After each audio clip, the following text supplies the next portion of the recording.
The phone wouldn't stop ringing. Rachel Holloway pressed her back against the cool hallway wall outside the executive conference room, her fingers white-knuckled around the handle of her cleaning cart. Through the heavy oak door, she could hear voices rising in panic, words tumbling over each other in desperate chaos. The translator canceled. Food poisoning, she says. Giovanni Rossi is on hold right now. Right this second. Waiting. This deal is worth $47 million, and we're about to lose it because nobody here speaks Italian? Rachel's heart hammered against her ribs. She knew that name. Giovanni Rossi. The Italian manufacturing billionaire whose partnership could save Sterling Global Industries from the financial troubles everyone whispered about in break rooms and bathroom stalls. The deal that would protect jobs, including hers. Call another service. Call every service in the city. I already did. It's 6:47 on a Friday evening. Nobody's available for at least 2 hours. He'll hang up. You know he will. His assistant said he's only got 15 minutes. Rachel's hand moved to the door handle before her brain caught up with her body. 5 years of invisible work in these hallways. 5 years of emptying trash cans while executives talked around her like she was furniture. 5 years of night classes in Italian, squeezed between double shifts and her sister's medical bills, studying verb conjugations under fluorescent lights in empty offices while the city slept outside. Nobody knew. Why would they? Janitors didn't speak Italian. Janitors didn't dream in foreign languages or listen to Italian radio during lunch breaks or read Dante in the original text on subway rides home. The door felt heavy as she pushed it open. 7 faces turned toward her. 7 expensive suits in shades of charcoal and navy. 7 expressions that shifted from panic to confusion to something close to irritation in the span of a heartbeat. Rachel? Brandon Hayes, the CEO, stood at the head of the conference table, one hand on his hip, the other holding his cell phone like a weapon. His silver hair was perfectly styled despite the crisis, his blue suit crisp and commanding. This isn't a good time. The conference room needs to be cleaned later. I speak Italian. The words came out stronger than she felt. Rachel stepped fully into the room, her green cleaning uniform suddenly feeling like armor instead of shame. I heard you need a translator. I can help. The silence that followed felt thick enough to choke on. Then someone laughed. Timothy Chin, the chief operations officer, leaned back in his chair, his expensive watch catching the light. You speak Italian? Since when does the cleaning staff speak Italian? I've been studying for 5 years. Rachel kept her voice steady, her eyes on Brandon. Night classes at the community college. I passed the advanced proficiency exam last month. I can show you my certificates. This is absurd. Jennifer Park, the chief financial officer, shook her head, her black bob swinging. Brandon, we're wasting time. This woman pushes a mop. She's not qualified to translate a multimillion-dollar negotiation. Do you have another option? Rachel asked, surprising herself with her directness. Because I heard you say the translator won't be here for 2 hours. And he'll be gone by then. Brandon's jaw tightened. He looked at the phone in his hand, then back at Rachel. The air conditioning hummed in the background. Someone's stomach gurgled in the tense quiet. If she screws this up, we lose everything, Timothy said. If we do nothing, we lose everything anyway, Brandon replied. He studied Rachel with sharp blue eyes that seemed to calculate risk and reward in real time. You really speak Italian? Fluently? Yes, sir. Business Italian? Technical terms, contract language, that level? Yes, sir. I've been preparing for exactly this kind of work. Jennifer made a sound of disgust. Preparing? While mopping floors. While doing my job and pursuing my education simultaneously, Rachel corrected, meeting the woman's eyes without flinching. I can do this. I promise you won't regret giving me this chance. Have you ever felt invisible? Like your dreams were too big for the life others saw you living? If Rachel's story speaks to you, please subscribe and comment below with what you'd do if given one chance to prove yourself. Your support means everything.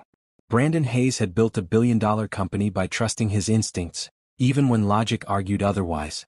Rachel could see the moment his decision crystallized in the set of his shoulders, the slight nod of his head. Fine. He pointed to the phone at the center of the table, its red hold light blinking like a heartbeat. But if this goes wrong, you're fired. Not just from this translation job. From everything.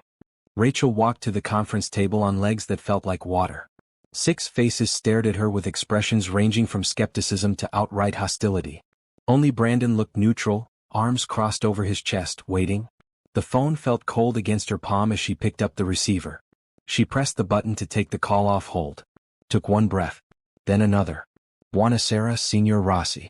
Mi chiamo Rachel Holloway, e sarò la sua interprete per questa conversazione. Good evening, Mr. Rossi. My name is Rachel Holloway and I will be your interpreter for this conversation. The response came immediately, a warm baritone with a Roman accent that made her years of study suddenly feel real and worthwhile. Finalmente, Signorina Holloway è un piacere. Dove imparato un italiano così perfetto? Finally. Miss Holloway, it's a pleasure. Where did you learn such perfect Italian? Rachel felt something loosen in her chest. He was being kind. Professional. He didn't care that she wore a uniform with her name embroidered over the pocket in simple letters, or that cleaning supplies still hung from her cart in the hallway. Ho studiato per 5 anni, signore. Sono onorata di assisterla oggi. I studied for 5 years, sir. I'm honored to assist you today. Bene bene. Allora parliamo di business. Good. So, let's talk business. For the next 40 minutes, Rachel became a bridge between worlds. Giovanni Rossi spoke rapidly about manufacturing processes, supply chain logistics, quality control standards. Rachel translated every word with precision, her voice steady and professional. When Brandon responded, she rendered his English into elegant Italian that captured not just the words but the intent behind them. She noticed things the original translator might have missed. When Giovanni used the phrase stringere la cinghia, literally to tighten the belt, she translated it as implement cost controls, rather than giving the literal phrase, knowing the idiom wouldn't carry the same weight in English. When Brandon talked about moving the needle, she explained the concept in Italian rather than attempting a word-for-word translation that would confuse. The executives around the table slowly stopped whispering to each other.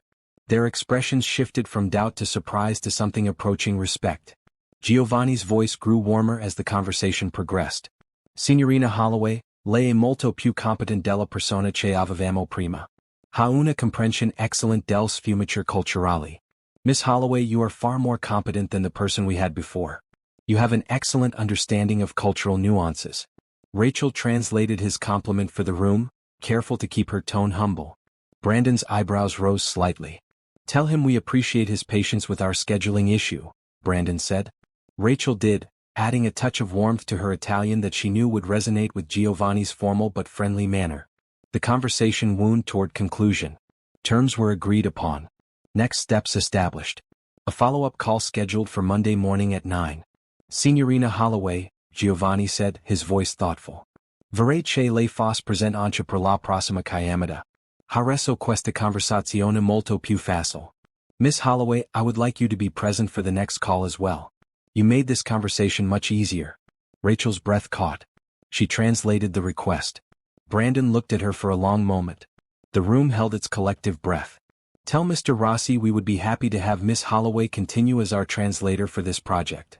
Relief and joy flooded through Rachel's body like warm honey. She thanked Giovanni in Italian, confirmed the Monday call time, and ended the conversation with the proper formal courtesies her classes had drilled into her. When she set down the phone, her hand trembled only slightly. The room erupted. That was incredible, said Michael Torres, the marketing director, a genuine smile crossing his face. I understood maybe 3 words of Italian, but I could tell she was good. Better than good, Brandon said quietly. He looked at Rachel with new eyes, reassessing. That was professional-level interpretation. Where did you say you studied? Harbor Community College, sir. Night program. Professor D'Angelo taught most of my courses. D'Angelo? Jennifer's tone shifted from hostile to surprised. Antonio D'Angelo? He used to translate for the UN. Yes, ma'am. He teaches 3 nights a week.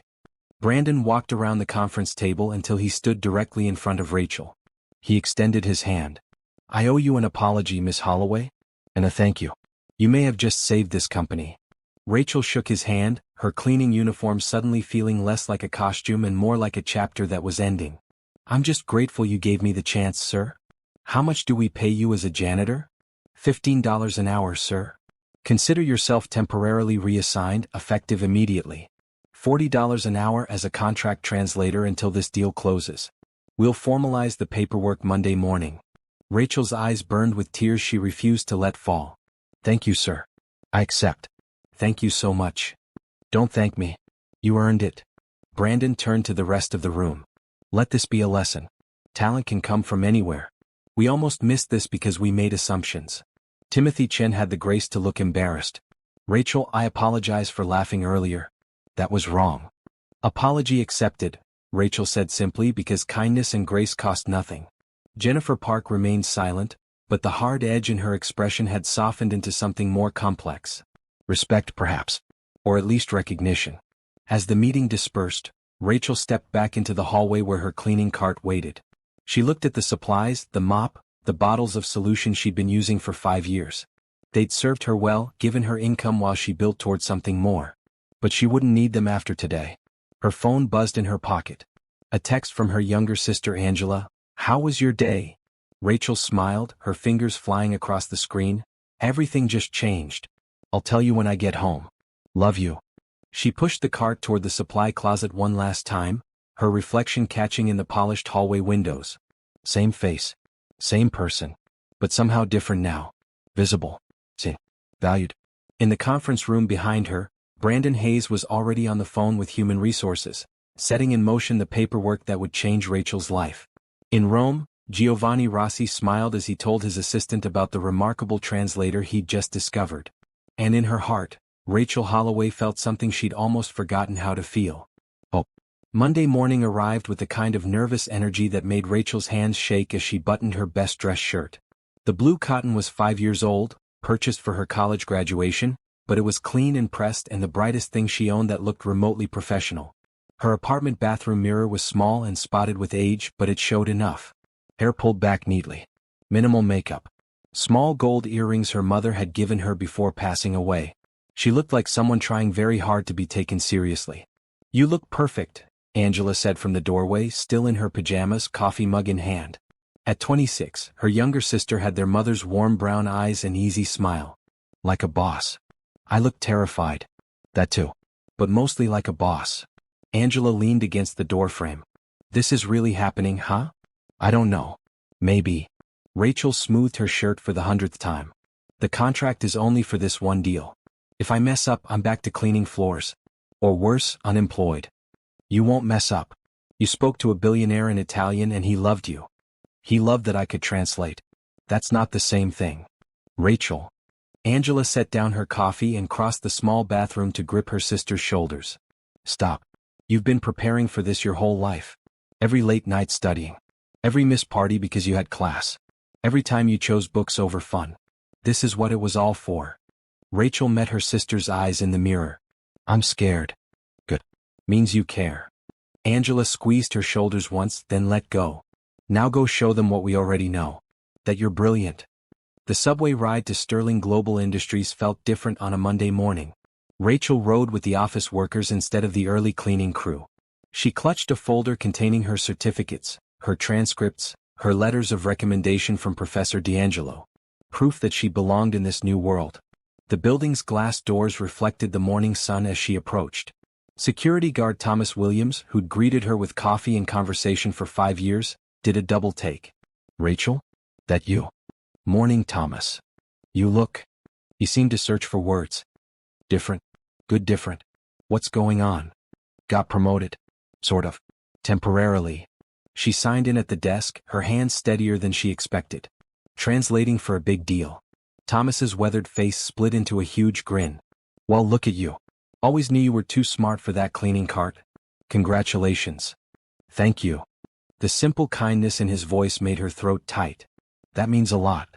The elevator to the executive floor felt like ascending into another universe. Thick carpet replaced linoleum. Abstract art hung on walls instead of safety posters. The air smelled like expensive coffee and ambition. Brandon Hayes' assistant, Patricia Monroe, looked up from her desk when Rachel approached. The older woman's silver hair was immaculate, her maroon suit crisp and authoritative. Miss Holloway. Right on time. Patricia's voice was warm, professional. Mr. Hayes is expecting you. There's paperwork to complete before the 9 o'clock call with Mr. Rossi. Yes, ma'am. I have my documents. Rachel offered the folder. Patricia took it with a small smile. Excellent. Coffee while you wait? Mr. Hayes is finishing another call. Coffee would be wonderful. Thank you. The coffee came in a real mug, not a paper cup. Hot and fresh with real cream on the side. Rachel sat in a leather chair that probably cost more than her monthly rent and tried not to look as overwhelmed as she felt. The door to Brandon's office opened. He stepped out, phone still pressed to his ear, and gestured for Rachel to enter. She did, her heart pounding. The office was larger than her entire apartment. Floor-to-ceiling windows overlooked the city. A massive desk held multiple monitors, family photos in expensive frames, and a nameplate that simply read Brandon Hayes, CO. He finished his call and turned his full attention to Rachel. "Good morning. Patricia has your contract." "Yes, sir." "Good. Before we get to that, I want to be clear about expectations." He sat on the edge of his desk, his posture casual but his blue eyes sharp. "This isn't charity.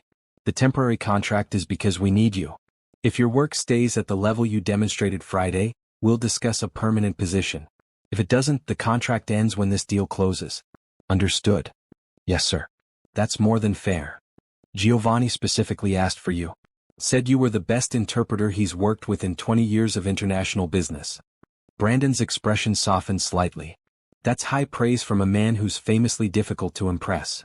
Pride bloomed warm in Rachel's chest. "I'll do my best to maintain that standard." "I believe you will." He checked his watch. "We have 30 minutes before the call. Let's review the contract terms so you understand what we're negotiating." For the next 25 minutes, Brandon walked Rachel through the intricacies of the manufacturing partnership. Production timelines, quality specifications, shipping logistics, payment schedules. He explained the business context, the market pressures, the reasons this deal mattered to Sterling Global's future. Rachel listened intently, taking notes, asking clarifying questions. She recognized this for what it was, a test. He was evaluating whether she could understand complex business concepts, not just translate words. "The main sticking point will be the exclusivity clause," Brandon said. "Giovanni wants our products exclusively for the European market. We're willing to agree, but we need protection if his distribution network fails to meet minimum sales targets." "So you want a performance threshold that voids exclusivity if not met?" "Exactly. But it needs to be phrased diplomatically." He's proud. "If it sounds like we doubt his capabilities, he'll walk." Rachel nodded, her mind already working on Italian phrases that would convey the business necessity without implying distrust. "I understand.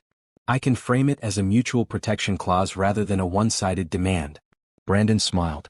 "You think like a negotiator, not just a translator." "That's good." At exactly 9 o'clock, Patricia connected the call. Giovanni's voice filled the conference room speaker, warm and energetic. "Buongiorno, Brandon. E buongiorno alla straordinaria signorina Holloway." "Good morning, Brandon. And good morning to the extraordinary Miss Holloway." Rachel felt herself smile. "Buongiorno, Signor Rossi. E un piacere parlar di nuovo con lei." "Good morning, Mr. Rossi. It's a pleasure to speak with you again." The negotiation lasted 2 hours. Rachel translated contract clauses, financial terms, technical specifications.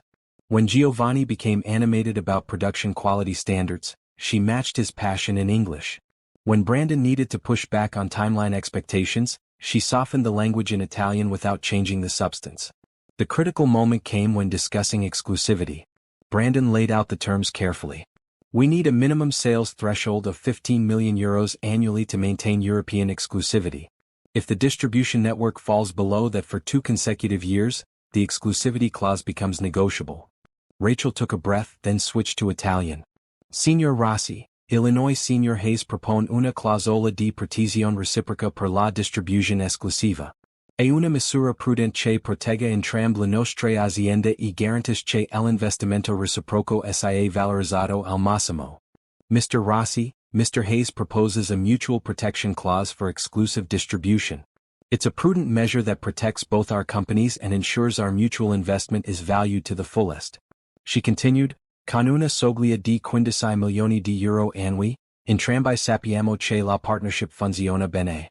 Se la soglia non viene raggiunta per 2 anni consecutivi, potremo rinegoziare per trovare soluzioni che servono meglio entrambe le parti." With a threshold of €15 million annually, we both know the partnership is working well. If the threshold isn't met for 2 consecutive years, we can renegotiate to find solutions that better serve both parties. There was silence on the line. Rachel could feel Brandon's tension beside her. Then Giovanni laughed. "Signorina Holloway, lei ha un futuro brillante nella diplomazia. Ha preso una richiesta che avrebbe potuto offendermi e el ha trasformata in una saggia misura di protezione reciproca." Miss Holloway, you have a brilliant future in diplomacy. You took a request that could have offended me and transformed it into a wise measure of mutual protection. Accetto I termini, he continued. I accept the terms.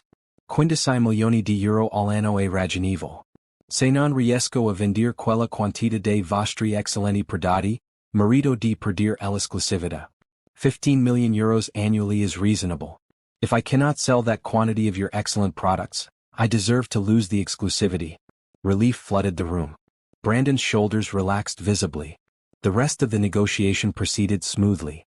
Payment schedules were agreed upon. Shipping arrangements finalized. Launch timelines established.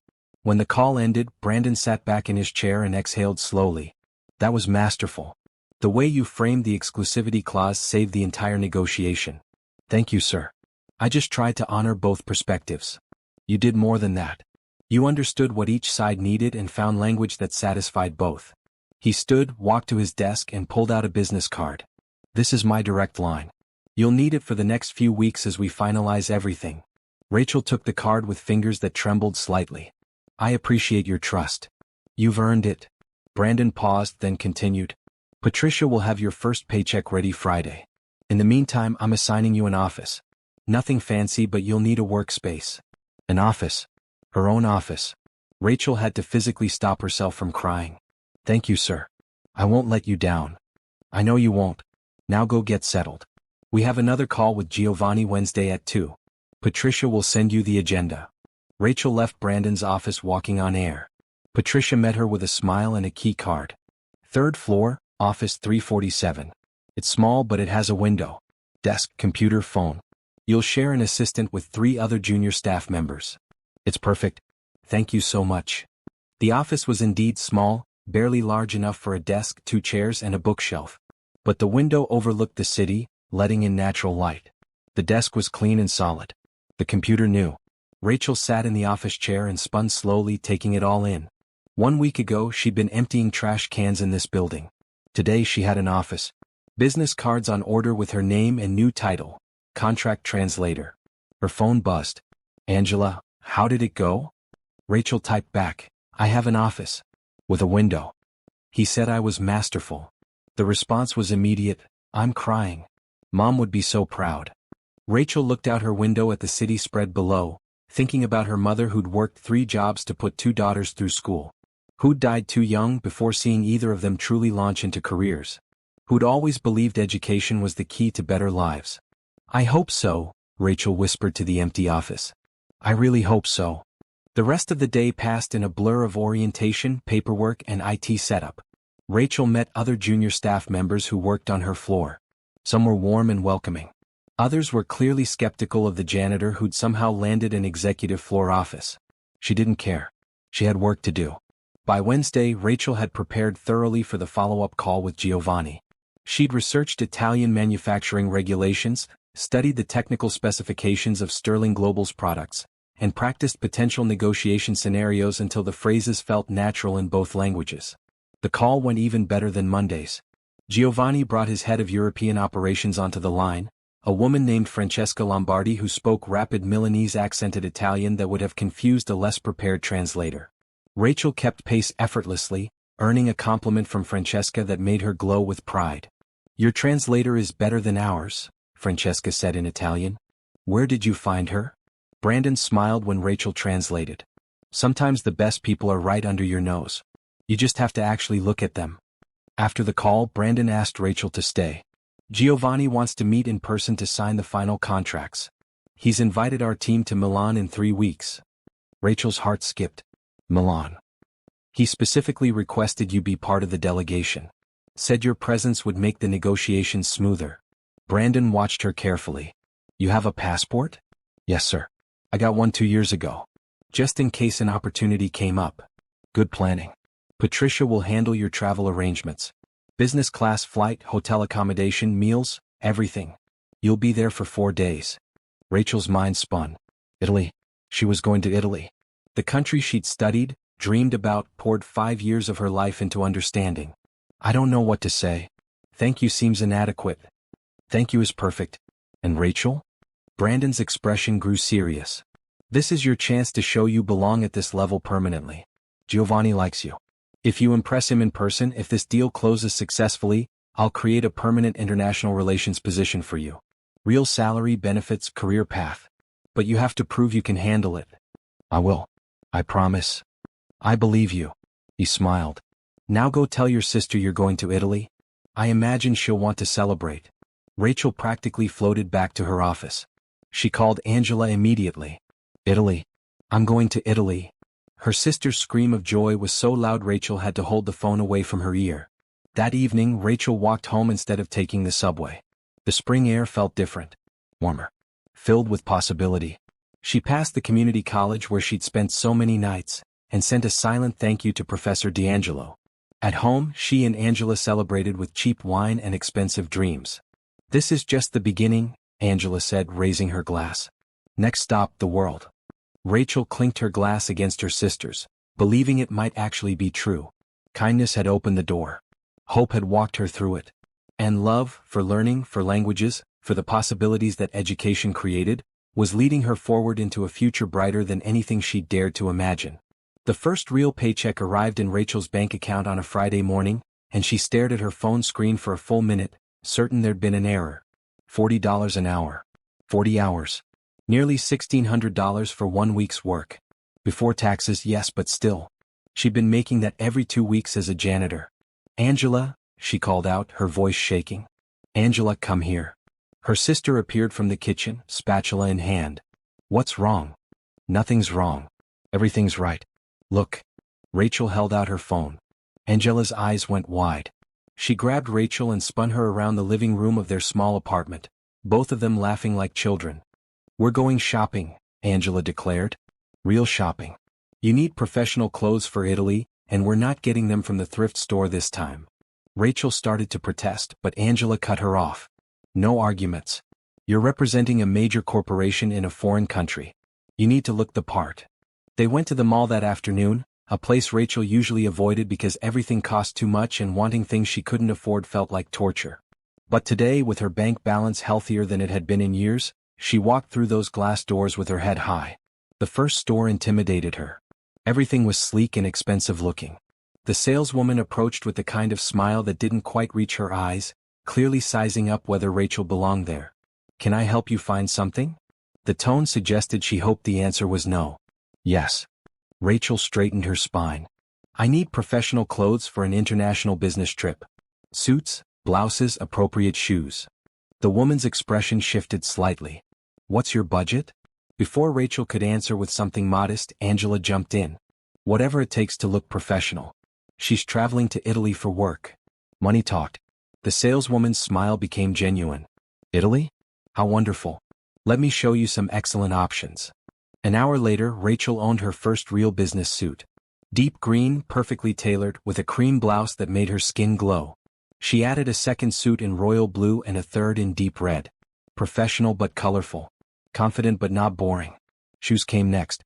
Real leather pumps in black and navy. Comfortable enough for walking but polished enough for boardrooms. At the checkout, Rachel handed over her debit card with only a small flutter of anxiety. The total made her wince, but Angela squeezed her hand. Investment in your future, her sister whispered. You're worth it. Walking out of the store with actual shopping bags full of nice things felt surreal. Rachel kept waiting for someone to stop her, to say there'd been a mistake, that janitors didn't get to buy $1,000 suits and plan trips to Europe. But nobody stopped her. Because she wasn't a janitor anymore. The weekend passed in a blur of preparation. Rachel researched Milan, practiced her Italian until the phrases felt like breathing, and reviewed everything she could find about Giovanni's company. She wanted to be ready for anything. Monday brought new challenges. Brandon asked her to attend her first executive strategy meeting. You'll translate if Giovanni calls, he explained. But mostly, I want you to understand our broader business context. If you're going to work in international relations, you need to think beyond just language. The meeting room filled with senior leaders. Jennifer Park, the CFO, took a seat across from Rachel and nodded politely. Timothy Chin offered a genuine smile. Michael Torres, the marketing director, actually asked Rachel's opinion on positioning their products for European markets. You've studied Italian culture, he said. What do you think would resonate there? What should we emphasize in our marketing? Rachel took a breath, aware that everyone was listening. Italians value craftsmanship and tradition. Sterling Global's 100-year history of manufacturing excellence would matter to them more than cutting-edge technology claims. They want to know things are built to last, that there's pride in the work. Michael nodded slowly. That's good. That's really good. Jennifer, can we refocus the European marketing budget to emphasize heritage over innovation? I'll have my team look at it, Jennifer agreed. Rachel felt a warm glow of accomplishment. They were listening to her, valuing her perspective. After the meeting, Timothy approached her. I owe you more than an apology. That first night I laughed at you. I judged you based on your uniform instead of your abilities. That was wrong and I'm sorry. Apology accepted, Rachel said simply. We all make assumptions sometimes. You're generous. Most people would hold a grudge. Grudges take energy I'd rather spend on moving forward. Timothy smiled. That's a good philosophy. If you ever need anything, my door's open. I mean that. The days until the Italy trip rushed by. Rachel divided her time between translation work, meetings, and intense preparation. Giovanni called twice more and each conversation went smoothly. He seemed pleased with how the contract details were progressing. Signorina Holloway, he said during their last pre-trip call, Esto aspettando con ansia di incontrarla di persona. Ho la sensazione che diventeremo buoni amici. I'm looking forward to meeting you in person. I have a feeling we'll become good friends. L'onore mio, Signor Rossi, Rachel replied warmly. The honor is mine, Mr. Rossi. 5 days before departure, Patricia handed Rachel a folder containing her travel documents. Passport, tickets, hotel information, itinerary. Everything organized perfectly. You're staying at the Palazzo Parigi, Patricia said. 5-star hotel in the city center. Mr. Hayes wants you well rested and comfortable. Rachel looked at the hotel information and felt her breath catch. The pictures showed marble lobbies, crystal chandeliers, rooms that looked like palaces. I've never stayed anywhere that nice. You'll get used to it, Patricia said with a kind smile. This is your life now, Rachel. You earned it. That evening, Rachel video called her sister from her new office. Look at this place I'm staying. She showed Angela the hotel pictures. Her sister whistled. You're living the dream. Mom would absolutely lose her mind. I wish she could see this. She can. Angela's voice went soft. Wherever she is, she knows. And she's so proud. The night before the flight, Rachel couldn't sleep. She lay in bed in her small apartment, listening to the city sounds outside, thinking about the girl who'd started cleaning toilets 5 years ago to pay for Italian classes. That girl had believed in something bigger. Had trusted that hard work and hope could open doors. That girl had been right. Rachel's alarm went off at 4 in the morning. The car service arrived at 5 to take her to the airport. Angela hugged her goodbye at the door, tears streaming down her face. Go show them what you're made of. I will. I love you. Love you too. Send pictures of everything. The airport intimidated Rachel with its early morning chaos, but she found the business class check-in easily. No lines. Comfortable chairs. Attendants who smiled and offered coffee. Brandon and the rest of the team met her at the gate. 5 people total. Brandon, Jennifer, Timothy, Michael, and Rachel. The core negotiating team. Excited? Brandon asked. Terrified and excited in equal measure, Rachel admitted. Good combination. Keeps you sharp. Business class on an international flight was a revelation. Rachel's seat reclined into a full bed. The flight attendants brought real meals on actual plates. She had her own entertainment screen, noise-canceling headphones, and enough legroom to stretch out comfortably. This is how you always travel for work? She asked Brandon across the aisle. He smiled.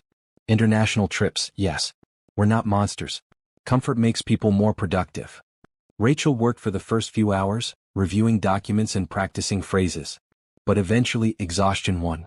She reclined her seat, pulled the soft blanket over herself, and slept better than she had in days. She woke to sunlight streaming through the window and the captain announcing their descent into Milan. Italy. She was really in Italy. The airport was modern and efficient. Rachel navigated the Italian signs easily, helped the team with passport control, and handled the customs questions when the officer asked their business in Italy. Outside, the spring air felt different. Warmer. Softer. The sky was a blue she'd only seen in paintings. A driver waited with a sign reading Sterling Global Industries. He greeted them in Italian, which Rachel returned fluently. The man's face lit up. Finalmente, un americano che parla italiano bene. Finally, an American who speaks Italian well. During the drive to the hotel, Rachel translated the driver's running commentary about Milan's history, architecture, and best restaurants. The team listened, charmed by the guide they hadn't expected. The Palazzo Parigi exceeded even the pictures. Marble floors gleamed under chandeliers. Fresh flowers perfumed the air. Staff in crisp uniforms moved efficiently, greeting guests in multiple languages. Rachel's room on the 5th floor had a balcony overlooking a private garden. The bathroom was larger than her bedroom at home. The bed looked like a cloud. She stood at the balcony, breathing in the Italian air, and let herself cry. Happy tears. Grateful tears. Overwhelmed tears. A knock on the door interrupted her moment. She wiped her eyes and found Brandon standing in the hallway. Team dinner in an hour. Giovanni wants to meet us tonight instead of waiting until tomorrow. He paused, studying her face. You okay? Yes, sir. Just taking it all in. I remember my first international business trip. It's overwhelming. But you belong here, Rachel. Don't forget that. She nodded, not trusting her voice. An hour later, dressed in her new green suit, Rachel joined the team in the lobby. They walked 3 blocks to a restaurant Giovanni had chosen, a place with warm lighting and the smell of incredible food drifting through open doors. Giovanni Rossi stood waiting outside. He was tall, probably mid-50s, with silver-streaked dark hair and warm brown eyes. He wore a perfectly tailored navy suit and smiled when he saw them approaching. Brandon, amico mio. He embraced Brandon with genuine warmth, then turned to Rachel. E tu devi essere la famosa signorina Holloway. And you must be the famous Miss Holloway. Rachel extended her hand, but Giovanni gently pushed it aside and kissed both her cheeks in the Italian manner. È un onore incontrarla di persona. Lei ha una voce bellissima al telefono, ma di persona è anche più impressionante. It's an honor to meet you in person. You have a beautiful voice on the phone, but in person you're even more impressive. Lei è troppo gentile, Signor Rossi. You're too kind, Mr. Rossi. Giovanni, per favor. Siamo amici adesso. Giovanni, please. We're friends now. Over dinner, Rachel translated between Giovanni and the team, but the conversation flowed beyond business. Giovanni asked about her background, how she learned Italian, what she loved about the language. He listened intently, asking follow-up questions, treating her like a valued colleague rather than support staff. You remind me of myself at your age, he said in Italian. Hungry for opportunity. Willing to work harder than everyone else. I started with nothing, you know. My father was a factory worker. I cleaned floors like you did. Really? Really? Now I own the factory. Life is strange and wonderful when you refuse to give up on your dreams. He raised his wine glass. To dreams that come true through hard work and a little bit of luck. Rachel clinked her glass against his, feeling the warmth of connection, of being seen and understood. The dinner lasted 3 hours. Rachel's cheeks hurt from smiling. Her heart felt full in a way she couldn't quite name. Walking back to the hotel, Brandon fell into step beside her. He likes you. Really likes you. This deal is going to close because of the relationship you've built. I just tried to be professional. You were more than professional. You were genuine. That matters more than people think. He paused at the hotel entrance. Get some rest. Tomorrow we tour his facilities and meet his whole team. It's going to be a long day. Rachel fell asleep that night in her palace of a hotel room, thinking about the factory worker's daughter who'd become a billionaire and the janitor who might just have a future brighter than she'd ever imagined. Hope and kindness had led her here. And love for the work, for the language, for the possibility of connection across cultures, would carry her forward. The morning sun over Milan felt different than sunlight in America. Softer somehow, golden in a way that made the whole city look like it belonged in a painting. Rachel stood on her hotel balcony, coffee in hand, watching the city wake up below. Her phone buzzed. Angela, tell me everything. Is Italy as beautiful as the pictures? Rachel typed back, more beautiful. I can't believe this is real life. It is real life. Your life. Stop pinching yourself and enjoy it. A smile tugged at Rachel's lips. Her sister was right. This was her life now. She'd earned it. The team breakfast at 8 o'clock was a quiet affair. Everyone focused on the day ahead. Giovanni had scheduled a full tour of his manufacturing facilities, followed by meetings with his executive team, then dinner with his board of directors. Big day, Brandon said, spreading jam on his toast. Rachel, you'll be translating all day. Are you up for it? Yes, sir. I'm ready. Good. Giovanni's team speaks some English, but he wants you there anyway. Says you understand nuance better than anyone he's worked with. Pride bloomed in Rachel's chest. She'd worked so hard for this. Every late night studying. Every weekend spent with textbooks instead of friends. Every moment of doubt when she'd wondered if it would ever pay off. It was paying off now. The car arrived at 9 to take them to Giovanni's headquarters. The building sat on the outskirts of Milan, a modern glass and steel structure surrounded by older factories. Inside, everything gleamed with efficiency and pride. Giovanni met them in the lobby, accompanied by a woman about Rachel's age with dark hair pulled into a neat bun and sharp, intelligent eyes. "This is my cousin Francesca Lombardi," Giovanni said in Italian. "She runs our marketing division. Francesca, this is the team from Sterling Global." Francesca shook hands with everyone, her English accented but clear. When she reached Rachel, she switched to Italian. "Giovanni has told me so much about you. He says you speak better Italian than half our staff." Rachel laughed. "He's exaggerating, but I appreciate the compliment. We'll see. I'm very particular about my language." But Francesca's smile was warm, teasing. The tour lasted 2 hours. Giovanni showed them production lines, quality control stations, packaging facilities. He explained his manufacturing philosophy: tradition combined with technology, craftsmanship supported by efficiency. Rachel translated everything, but she also found herself genuinely fascinated. The workers took obvious pride in their work. The facilities were clean, safe, well-maintained. This wasn't just a business. It was a legacy. "My grandfather started this company in 1952, Giovanni said, stopping in front of a black and white photograph hanging on the wall. It showed a young man in work clothes standing in front of a much smaller building. He had 6 employees and a dream. Now we have 600 employees and factories in 4 countries. He'd be proud," Rachel said softly in Italian. Giovanni's eyes misted slightly. "I hope so. I try to honor what he built while also moving forward." He turned to Brandon.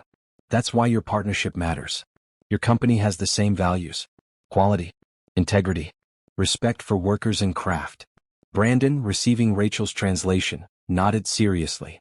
"We believe businesses should build things that last. Not just products but relationships and reputations." "Exactly. That's why we'll work well together." The afternoon meeting with Giovanni's executive team was more intense. 8 people around a conference table discussing logistics, timelines, pricing structures. Rachel translated rapidly, keeping up with multiple conversations, making sure nothing got lost in the exchange between languages. Francesca sat across from her, occasionally jumping in with Italian clarifications or English translations. Rachel noticed the other woman watching her carefully, assessing.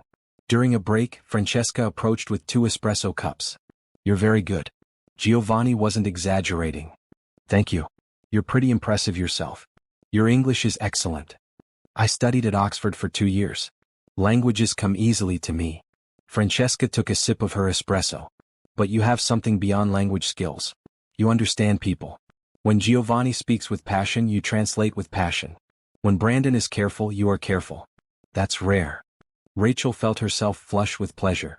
"I just try to honor everyone's meaning." "It's more than that. You care. I can tell." Francesca's expression grew thoughtful. "Giovanni mentioned you were a janitor until very recently." "Yes. For 5 years." "And you studied Italian all that time?" "While working. Night classes. Weekends. Whenever I could." Francesca shook her head in wonder. "That's dedication. Most people would have given up." "I couldn't. It felt like my only chance for something better. And now I'm sitting in Milan, drinking espresso with a marketing executive, about to help close a multimillion-dollar deal. Life is strange." Francesca laughed, a genuine sound of delight. "Life is wonderful. And I think we're going to be friends, Rachel Holloway." The dinner that evening was held at a private dining room in one of Milan's oldest restaurants. Giovanni's board of directors, 6 serious-looking men and women in expensive suits, sat around a table laden with Italian delicacies. Rachel found herself seated between Francesca and an older gentleman named Carlo Benedetti, who spoke no English but had definite opinions about American manufacturing practices. "Gli Americani pensano solo ai profitti," he said sternly. "Americans only think about profits." Rachel translated for the table, then responded in Italian. "Not all Americans. Sterling Global has been in business for over 100 years. They prioritize quality and their workers' well-being. That's why Giovanni chose to partner with them." Carlo raised his eyebrows. "You defend your employers well." "I defend the truth. I've seen how they operate. They're good people running a good company. Giovanni, overhearing, smiled broadly. See, Carlo? This is why I wanted Rachel on this trip. She understands both sides and speaks honestly. The dinner conversation flowed between business and personal topics. Rachel translated effortlessly, but she also participated, sharing her own thoughts when asked. These powerful people treated her like an equal, valued her opinions, made her feel like she belonged at their table. It was intoxicating and terrifying in equal measure. Later, walking back to the hotel through Milan's lit streets, Brandon fell into step with Rachel while the others walked ahead. You impressed them. All of them. I just did my job. You did more than that. Carlo Benedetti never likes anyone, and he was laughing with you by dessert. Brandon paused under a streetlight. Giovanni pulled me aside before we left. He wants to make you a permanent offer. Rachel's heart stopped. What? International Relations Coordinator for the partnership between our companies. You'd work half-time for Sterling Global, half-time for Giovanni's company. Split salary, full benefits, travel between countries. He's offering $90,000 a year for your half. We'd match it. That's $180,000 total. The number was so large Rachel's brain couldn't quite process it. 6 months ago she'd been making $31,000 a year. I don't know what to say. Say you'll think about it. Talk it over with your sister. But Rachel? Brandon's expression was serious. This is a real opportunity. Not temporary. Not contract work. A career. What about Sterling Global? Would you really match his offer? In a heartbeat. You're valuable. This deal is closing because of you. The relationships you've built, the trust you've earned. That has worth. He smiled. So think about it. But don't think too long. Giovanni wants an answer before we leave Milan. Rachel walked the rest of the way in a daze. In her hotel room, she called Angela immediately despite the late hour. $180,000, she whispered when her sister answered. Did I hear that right? You heard right. Oh my God, Rachel. Oh my God. It's too much. It can't be real. It's real. It's your life. Say yes. Please say yes. I'm scared. Of course you're scared. This is huge. But you can do this. You've already proved you can. Rachel sat on her beautiful hotel bed, looking out at the Milan skyline. What if I fail? What if you succeed? What if this is just the beginning? Angela's voice grew soft. Mom used to say the only failure is not trying. You tried, Rachel. And you won. Tears streamed down Rachel's face. I miss her. I know. Me too. But she's watching. And she's so proud. After hanging up, Rachel sat on her balcony for a long time, thinking. A year ago, she'd been invisible. A janitor nobody noticed. Someone people looked through instead of at. Now a billionaire wanted to hire her. A CEO valued her skills. A whole team of international executives respected her work. The scared part of her wanted to refuse, to say it was too much, too fast, too good to be true. But the brave part, the part that had spent 5 years studying in empty offices and believing in better tomorrows, knew the truth. She'd earned this. Every bit of it. The next morning at breakfast, Rachel approached Giovanni's table. He looked up with a warm smile. Buongiorno, Rachel. Come hai dormito. Good morning, Rachel. How did you sleep? Bene grazie. Giovanni, I have an answer for you. His eyebrows rose. Already? Brandon said I should give you more time. I don't need more time. The answer is yes. I accept your offer with gratitude and excitement. Thank you for believing in me. Giovanni stood and pulled her into a hug. No, thank you. You're going to help us build something great. Together. Brandon, sitting nearby, grinned. Guess I should make it official too. Welcome to Sterling Global's International Relations Division, Rachel. Permanently. Sometimes the biggest leaps happen when we stop doubting ourselves and start believing we deserve our dreams. If Rachel's journey inspires you, please subscribe and share what dream you're working toward in the comments below. Let's encourage each other. The rest of the trip passed in a blur of final contract details, celebratory dinners, and growing friendships. Francesca took Rachel shopping on their last day, insisting she needed proper Italian leather shoes and a handbag. You're part of our family now, Francesca said, linking her arm through Rachel's as they walked through Milan's fashion district. And family takes care of family. On the flight home, Rachel stared out the window at the clouds below, thinking about how completely her life had transformed. 6 months ago, she'd been pushing a cleaning cart. Now she was flying home from Italy with a 6-figure job, new friends, and a future so bright it almost hurt to look at. But the best part wasn't the money or the title or even the travel. The best part was finally being seen, being valued, being recognized for the work she'd put in and the person she'd become. Kindness had opened doors. Hope had given her courage.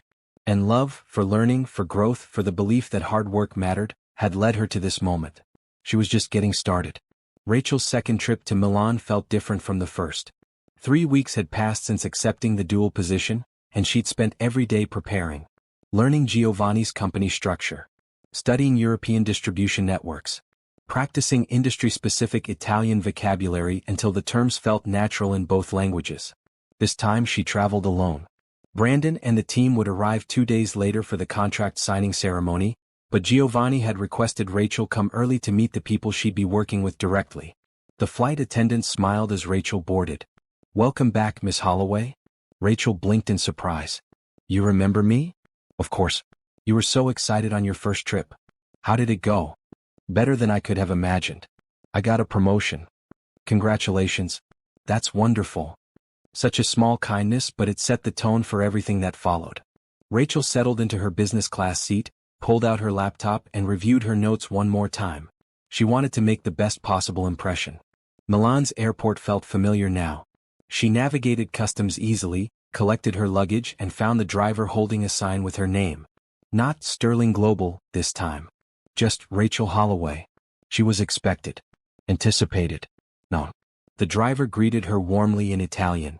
"Benvenuta a Milano, Signorina Holloway. Come stato al volo?"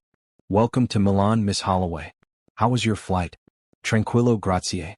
E bello essere di ritorno." "Peaceful, thank you. It's good to be back." They chatted easily during the drive. He'd been Giovanni's driver for 15 years, had 2 daughters in university, loved American jazz music. Rachel filed away these details, understanding that relationships mattered in Italian business culture. Everyone deserved to be seen and valued, from the CEO to the driver. The hotel was different this time. Not the luxurious Palazzo Parigi, but a comfortable business hotel closer to Giovanni's offices. More practical for daily commutes. Rachel didn't mind. She wasn't here for vacation. Her room was simple but clean, with a small desk and a window overlooking a quiet street. She unpacked her new clothes, hung her green and blue suits carefully, arranged her toiletries in the bathroom, making the space her own. A knock on the door interrupted her organizing. She opened it to find Francesca standing in the hallway, dressed in a bright red coat, her dark hair loose around her shoulders. "Sorpresa," Francesca said with a grin. "Surprise. I thought you might want company for dinner. Giovanni gave me your hotel information." "Francesca, I wasn't expecting you until tomorrow." "I know. But I was free tonight and I thought, why should Rachel eat alone in a strange city? So here I am." Warmth flooded through Rachel. "That's incredibly kind. Thank you." "No thanks necessary. We're friends now. Friends don't let friends eat alone." Francesca linked her arm through Rachel's. "Come. I know a place with the best carbonara in Milan." The restaurant was small and crowded, filled with locals rather than tourists. Francesca greeted the owner by name, kissed his cheeks and requested her favorite table by the window. Over pasta and wine they talked. Not about business at first but about life. Francesca shared stories about growing up in Giovanni's shadow, being the smart cousin everyone expected to take over the company someday but who'd chosen marketing instead because she loved creativity more than manufacturing. "Giovanni understood," Francesca said, twirling pasta on her fork. "He told me life is too short to do work that doesn't make your soul happy. So I created my own path." "That took courage." "Maybe. Or maybe just stubbornness." Francesca laughed. "My mother says I've been stubborn since birth." She's probably right. Rachel shared her own story more fully than she had before. Growing up with a single mother who worked 3 jobs. Losing her mom to cancer just as Rachel graduated from community college. Raising her younger sister while working as a janitor. The long nights of study. The moments of doubt. "I almost quit so many times," Rachel admitted. "The Italian classes cost money we didn't have. Angela needed things. There were months I chose between textbooks and groceries." "But you didn't quit." "No. Because quitting felt like admitting my life would always be what it was. And I couldn't accept that." Francesca reached across the table and squeezed Rachel's hand. "You're remarkable. You know that. I'm just someone who got lucky." "No. Luck is winning the lottery. You earned everything you have through hard work and determination. That's not luck. That's character. The simple validation made Rachel's eyes burn with tears she refused to shed. Thank you for saying that. I'm saying it because it's true. Francesca released her hand and sat back. Now let's talk about tomorrow. You're meeting the team at 9. There are 12 people in the international division. Most speak English, but they'll be impressed if you use Italian. Show them you respect their language and culture. I plan to. Good. Some of them are skeptical about the American partnership. Not because they doubt Sterling Global, but because change makes people nervous. You'll need to win them over. How do I do that? Be yourself. Listen. Show genuine interest in their work. Italians can smell fake charm from a kilometer away, but they respond to authentic kindness. Rachel absorbed this advice, grateful for Francesca's guidance. Any other tips? Yes. Marco Santini runs the distribution network. He's brilliant but proud. If you need something from him, ask his opinion first. Make him feel valued and he'll move mountains for you. Francesca counted on her fingers. Isabella Romano handles quality control. She's a perfectionist who trusts data more than people. Bring her numbers and facts, not feelings. And Paolo Costa manages logistics. He's warm, funny, loves to talk. Let him tell stories. He'll adore you. Rachel took mental notes, understanding that Francesca was giving her a gift. Inside knowledge. The kind of insights that took years to develop on your own. They lingered over dessert, talking about everything and nothing. Books they loved. Movies that made them cry. Dreams they still harbored. By the time Francesca dropped Rachel back at her hotel, they'd moved from friendly colleagues to genuine friends. Sleep well, Francesca said, hugging Rachel goodbye. Tomorrow will be wonderful. I know it. Rachel slept better than expected, her mind quiet with confidence rather than anxiety. She woke early, dressed carefully in her blue suit, and arrived at Giovanni's headquarters 15 minutes before 9. The building looked different in morning light. Bustling with activity. Workers streaming through the doors. Delivery trucks at the loading docks. The hum of productivity and purpose. Giovanni met her in the lobby himself, dressed in a gray suit that made his silver hair look distinguished. Rachel. Benvenuta. Come stay. Welcome. How are you? Bene grazie. Excitata per iniziare. Good, thank you. Excited to start. Excellent. Il team è riunito nella sala conference. Andiamo. Excellent. The team is gathered in the conference room. Let's go. He led her through hallways lined with photographs showing the company's evolution over decades. Workers from the 1950s standing proudly beside machinery. Ribbon-cutting ceremonies. Award presentations. A legacy built on quality and integrity. The conference room held 12 people arranged around a large table. They stood when Giovanni and Rachel entered, their expressions ranging from curious to guarded. Tutti questa è Rachel Holloway, Giovanni announced. Everyone, this is Rachel Holloway. Rachel sarà il nostro coordinatore delle relazioni internazionali per la partnership con Sterling Global. La tratteremo con lo stesso rispetto che mostrereste me. Rachel will be our international relations coordinator for the partnership with Sterling Global. You will treat her with the same respect you show me. The message was clear.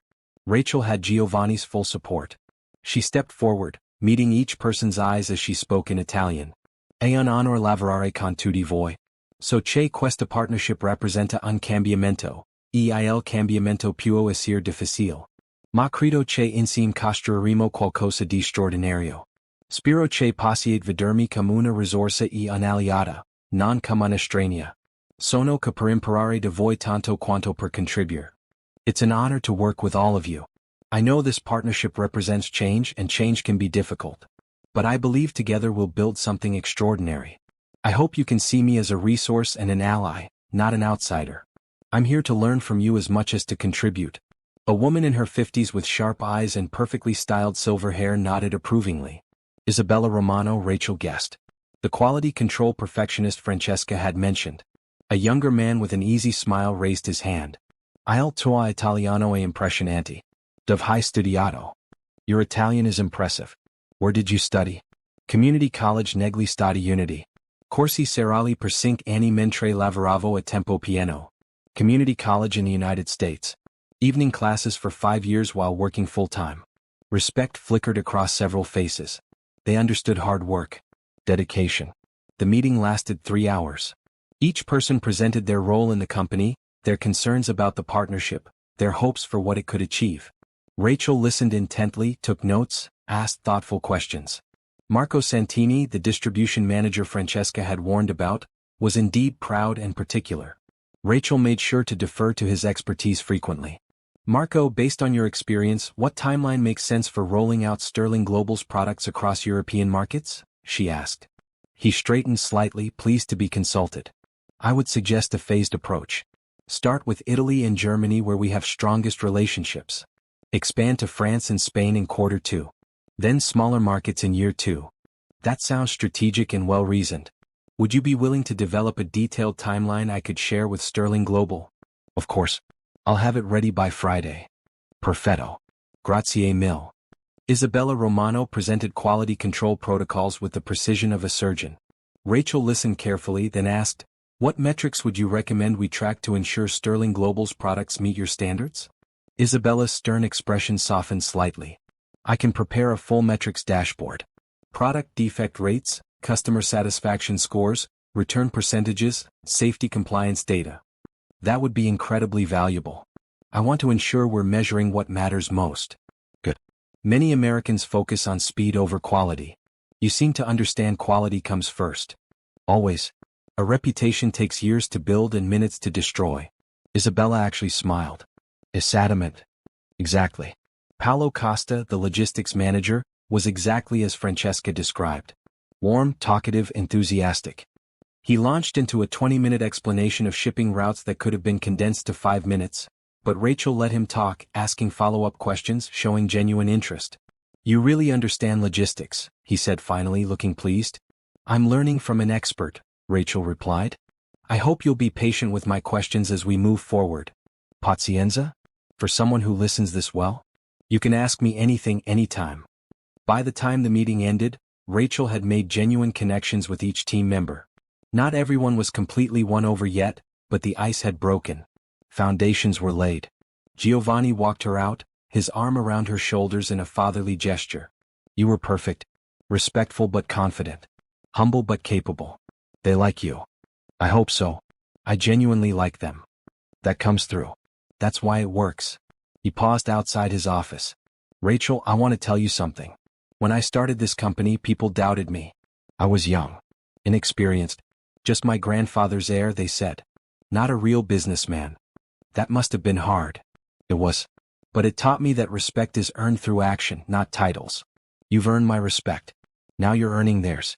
Keep being yourself and you'll succeed here. Thank you, Giovanni. That means everything. He squeezed her shoulder gently. Go explore Milano for a few hours. Enjoy the city. Tomorrow we'll start the real work. Rachel spent the afternoon wandering Milan's streets. She visited the Duomo, standing in awe beneath its soaring Gothic spires. She walked through the Galleria Vittorio Emanuele II, admiring the glass ceiling and elegant shops. She sat in a small piazza drinking espresso, watching Italian life flow around her. This was her life now. Milan and meetings. Translation and international relations.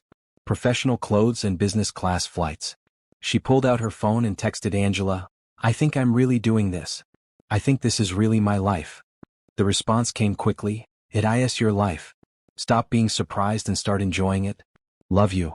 That evening, Francesca texted an invitation to join her family for Sunday dinner. Rachel accepted immediately, touched by the inclusion. Sunday arrived warm and bright. Francesca picked Rachel up in a small red car, music playing loudly, her energy infectious. My mother is excited to meet you, Francesca said as they drove through residential neighborhoods. I told her about the brilliant American who speaks perfect Italian. She's making enough food for 20 people even though only 8 will be there. Should I bring something? Just yourself. And be prepared for questions. My mother will interrogate you about everything. The family home was a beautiful 3-story building with a garden full of lemon trees. Francesca's mother, Maria, met them at the door with the kind of warm embrace that made Rachel's heart ache for her own mother. Benvenuta, benvenuta, Maria said, kissing Rachel's cheeks. Francesca mi ha parlato tanto di te. Francesca has told me so much about you. The house filled with family over the next hour. Francesca's father, Luigi. Her brothers Carlo and Antonio with their wives and children. Giovanni arrived with a beautiful woman in a green dress whom he introduced as his wife, Elena. They gathered around a long table in the garden, food appearing in endless courses. Pasta. Roasted vegetables. Chicken with herbs Rachel couldn't name. Fresh bread. Wine from Luigi's cousin's vineyard. Maria sat beside Rachel, asking gentle questions about her family, her life, her journey. Rachel found herself sharing more than she'd planned, something about Maria's kind eyes making honesty feel safe. Your mother would be proud, Maria said softly when Rachel mentioned losing her mom. She raised a daughter with dignity and determination. That's a mother's greatest success. Tears pricked Rachel's eyes. Thank you for saying that. I say it because it's true. Now eat more pasta. You're too thin. Laughter bubbled up despite the emotion. This family had welcomed her completely, no hesitation, no judgment. Just open hearts and generous spirits. As the sun set over the garden, Giovanni raised his wine glass. To new friends and new partnerships. To Rachel, who reminds us that talent has no borders and dreams have no limits. Everyone raised their glasses, smiling at Rachel with genuine warmth. To kindness, Rachel added quietly. And to people who see potential in others. The glasses clinked together, a sound like possibility crystallizing into reality. Walking back to the car later, Rachel felt full in every sense.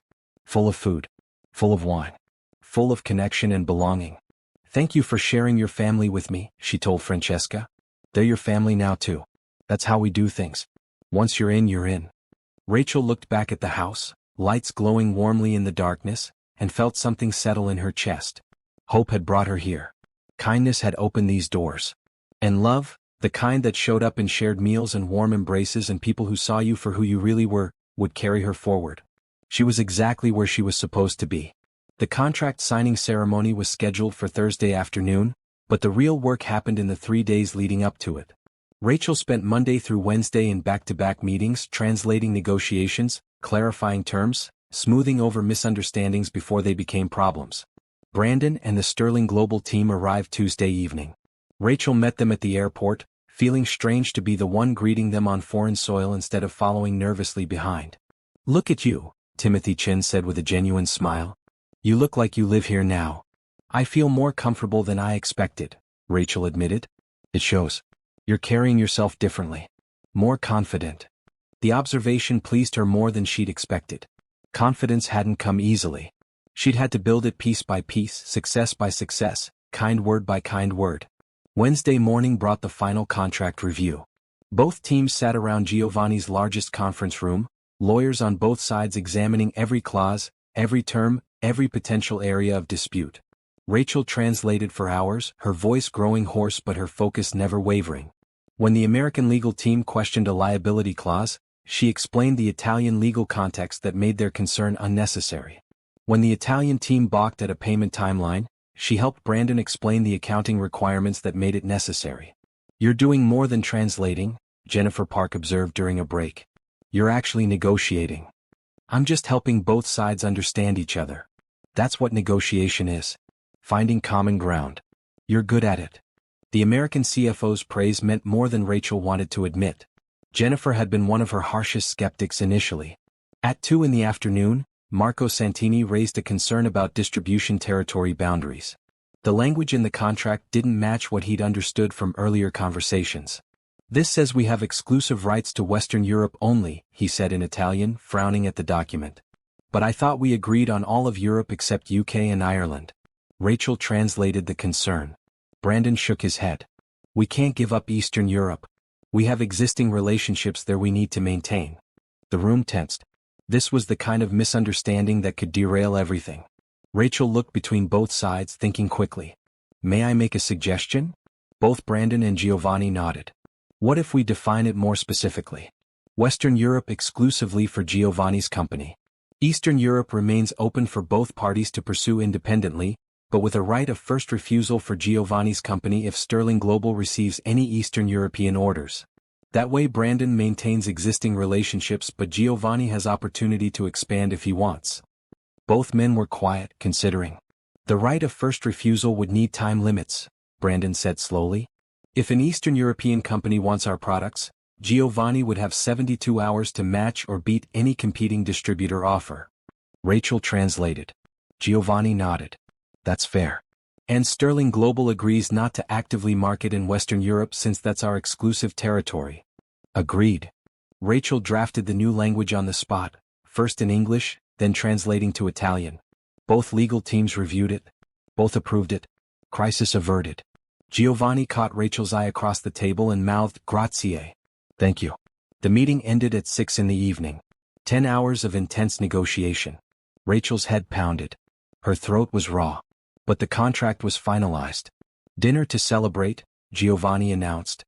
"All of us. My treat." They went to an elegant restaurant overlooking the city. Rachel found herself seated between Francesca and Brandon, both of whom seemed determined to make sure she ate and drank and relaxed after the intense day. "That distribution territory solution was brilliant," Brandon said quietly. "Both sides got what they needed. That's the mark of a skilled negotiator. I just tried to find middle ground. Most people try. Few succeed." He raised his wine glass. "To Rachel Holloway, who's proven herself invaluable." Francesca clinked her glass against Brandon's. "To Rachel, who makes miracles look easy." "Not easy," Rachel protested. "Never easy." "Maybe not," Francesca agreed. "But you make it look that way. That's a gift." Thursday morning brought final preparations. The signing ceremony was scheduled for 2 in the afternoon, with both companies' boards of directors attending. Media would be present. This was a significant moment for both organizations. Rachel dressed in her red suit, the one that made her feel powerful and confident. She checked herself in the mirror, hardly recognizing the woman looking back. 6 months ago, she'd been invisible. Today she was essential. The ceremony took place in Giovanni's largest presentation hall. Cameras flashed as Giovanni and Brandon signed multiple copies of the contract. Both men made brief speeches about partnership and mutual success. Then Giovanni did something unexpected. "Before we end," he said in Italian, which Rachel translated simultaneously, "I want to acknowledge someone without whom this partnership would not exist. Rachel Holloway came into our lives just a few months ago, but her impact has been extraordinary. She didn't just translate words. She built bridges. She found solutions. She reminded all of us that business is ultimately about people connecting with people." He gestured for Rachel to join him at the podium. She walked up on shaking legs. "Rachel, you started as someone nobody noticed, but you saw your own potential even when others didn't. You worked harder than anyone had a right to expect. And when opportunity finally arrived, you were ready." Giovanni smiled warmly. "You inspire me. You remind me why I built this business. To create opportunities. To recognize talent. To believe in people's ability to grow beyond where they started." He pulled a small box from his pocket and handed it to her. "A small token of our gratitude and respect." Inside was a beautiful watch. Simple, elegant, expensive. Engraved on the back in Italian, "Il tempo premia chi crede." Time rewards those who believe. Rachel's vision blurred with tears. "Grazie Giovanni. Non so cosa dire." "Thank you Giovanni. I don't know what to say. Just keep being yourself. That's all we ask." The applause that followed felt like acceptance. Like belonging. Like everything she'd worked for crystallizing into this single moment. After the ceremony, media wanted interviews.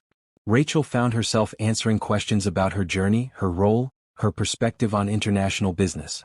She spoke honestly about starting as a janitor, about night classes and determination, about people who'd believed in her when she'd barely believed in herself. "What advice would you give to others in similar situations?" a reporter asked. Rachel thought about Angela watching at home. About other people cleaning offices late at night while dreaming of something more. Never let anyone else's perception of you limit your perception of yourself. If you want something, learn everything you can about it. Work harder than everyone else. And when opportunity comes, even if it terrifies you, say yes. Because kindness opens doors, but hope and courage walk you through them. That evening, both teams celebrated together one last time. The Americans would fly home Friday morning. Rachel would stay another week, working with Giovanni's team to implement the partnership logistics. Brandon pulled her aside during dinner. "The board wants to offer you a VP position. Vice President of International Relations. Salary bumped to 200,000 base plus bonuses. You'd be the youngest VP in company history." Rachel's breath caught. "I don't know if I'm ready for that level." "You are. You've proven it. But think about it. Talk to Giovanni. Make sure it works with your commitments to his company." Brandon smiled. "Whatever you decide, know that we value you. Deeply." Later, Francesca and Rachel walked through Milan streets, enjoying the night air. "Giovanni wants to make you Director of International Partnerships," Francesca said. "Same level as me. Board member track if you want it." "Director?" That's too much. It's not. You've earned it. Both companies see your value. Francesca linked her arm through Rachel's. This is your life now. Success. Recognition. Respect. Stop being surprised and start enjoying it. Rachel laughed, the sound echoing off ancient buildings. You sound like my sister. Then she's wise. Listen to both of us. They stopped at a fountain, water splashing softly in the darkness. Rachel looked up at the stars barely visible through Milan's lights. A year ago I was invisible, she said softly. Nobody saw me. Nobody valued me. I wasn't sure I valued myself. And now I'm standing in Italy, being offered positions I didn't know existed, working with people who've become friends. It feels like a dream. It's not a dream. It's your life. The life you built through years of hard work and believing in better tomorrows. Francesca was right. This wasn't magic. This was consequence. Good things following hard work. Kindness returning kindness. Hope rewarded with opportunity. Rachel pulled out her phone and texted Angela. They want to make me a VP. I think I'm going to say yes. The response came immediately. Yes. Say yes. I'm so proud of you. Rachel looked at Francesca, at this friend who'd appeared in her life just weeks ago but felt like family. I'm going to say yes. Good. Now let's go celebrate properly. I know a place with the best gelato in the city. They walked through Milan's illuminated streets, two friends celebrating possibility. Behind them lay months of struggle and doubt. Ahead lay a future Rachel was finally brave enough to believe in. Love had led her here. Not romantic love but the love of learning. Of languages. Of believing humans could connect across cultures. Of trusting that hard work mattered and kindness multiplied and hope, persistent hope, could change everything. She'd been right to believe. Rachel spent her final week in Milan working 16-hour days. The contract was signed, but implementation required countless details. Distribution schedules. Marketing coordination. Quality control protocols. Legal compliance in multiple countries. She loved every exhausting minute. Marco Santini met with her daily, walking through warehouse logistics and shipping routes. His initial pride had transformed into genuine warmth once he realized Rachel treated his expertise with real respect. You could have just told us what to do, he said one afternoon, spreading maps across his desk. Americans usually do. They think they know everything. I don't know everything. That's why I'm learning from you. He smiled, the expression softening his stern features. You're different. Good different. I'm glad you're part of this partnership. Isabella Romano invited Rachel to observe quality inspections. For 3 hours, Rachel watched the perfectionist examine products with microscopic attention, checking dimensions, testing materials, documenting everything. Quality is truth, Isabella said as they reviewed data. You cannot lie about a measurement. Either it meets specifications or it doesn't. I appreciate people who value truth. So do I. I know. That's why we'll work well together. Paolo Costa took Rachel to dinner one evening, insisting she needed to understand Italian food culture to truly understand Italian business culture. We don't separate life and work like Americans, he explained over pasta. Business is life. Life is business. We build relationships first, transactions second. You understand this naturally. My mom used to say people remember how you made them feel more than what you said. Your mother was wise. Giovanni is the same. He could have chosen any American company. He chose Sterling Global because Brandon treated him like a friend, not a transaction. Now you do the same with all of us. These moments of connection meant more to Rachel than any title or salary. She was building real relationships. Creating a professional family across continents. Friday evening, Giovanni invited Rachel to his home for dinner. The house sat in the hills outside Milan, a beautiful villa surrounded by gardens that had been in his family for 3 generations. Elena, his wife, greeted Rachel with warm kisses and immediately pulled her into the kitchen to help prepare dinner. Giovanni talks about you constantly, Elena said, handing Rachel vegetables to chop. Rachel said this. Rachel solved that. Rachel is brilliant. I had to meet this remarkable woman myself. Rachel felt herself blush. He's exaggerating. He's not. My husband is many things, but he doesn't exaggerate about business. If he says you're brilliant, you are. They cooked together for an hour, Elena teaching Rachel traditional recipes while asking gentle questions about her life, her family, her dreams. The older woman reminded Rachel of her mother. Kind eyes. Patient voice. Genuine interest in others. Over dinner, Giovanni shared something Rachel hadn't known. My father didn't want me to expand internationally, he said, pouring wine. He thought it was too risky. Too complicated. He wanted me to keep the business small and safe. What changed his mind? Rachel asked. He died before I could prove him wrong. So I built this company for him to show him his son was capable of more than he believed. Giovanni's expression grew thoughtful. I see myself in you, Rachel. Someone fighting to prove they're more than others assume. It's exhausting but powerful. It is exhausting, Rachel agreed. Sometimes I still wake up certain someone will realize they made a mistake hiring me. That feeling never completely goes away. I still have moments where I think my success was luck, not skill. He smiled. But then I remember the work I put in. The sacrifices I made. The nights I studied while others slept. Same as you. Elena reached over and squeezed Rachel's hand. The difference between you and many others is that you keep working even when you're afraid. That's courage. The conversation shifted to lighter topics, but Giovanni's words stayed with Rachel. She wasn't alone in her doubts. Even billionaires question themselves sometimes. Sunday afternoon, Rachel's phone rang. Brandon. I know you're still in Milan, but I wanted to check in. Have you thought about the VP position? I have. The answer is yes. I'd be honored to accept. Excellent. I'll have contracts ready when you're back. Rachel, this is just the beginning for you. I hope you know that. After hanging up, Rachel stood on her hotel balcony watching the city. Vice President of International Relations. Director of International Partnerships in Italy. 2 major positions in 2 different companies, both valuing her skills and perspective. Her phone rang again. This time Giovanni. Rachel, I have something to discuss. Can you come to the office Monday morning? Early before the team arrives? Of course. Is everything okay? Everything is wonderful. I just have a proposal for you. A big one. Curiosity kept Rachel awake half the night. What proposal? They'd already discussed her director position. What else could there be? Monday morning found her in Giovanni's office at 7, coffee in hand, nerves humming.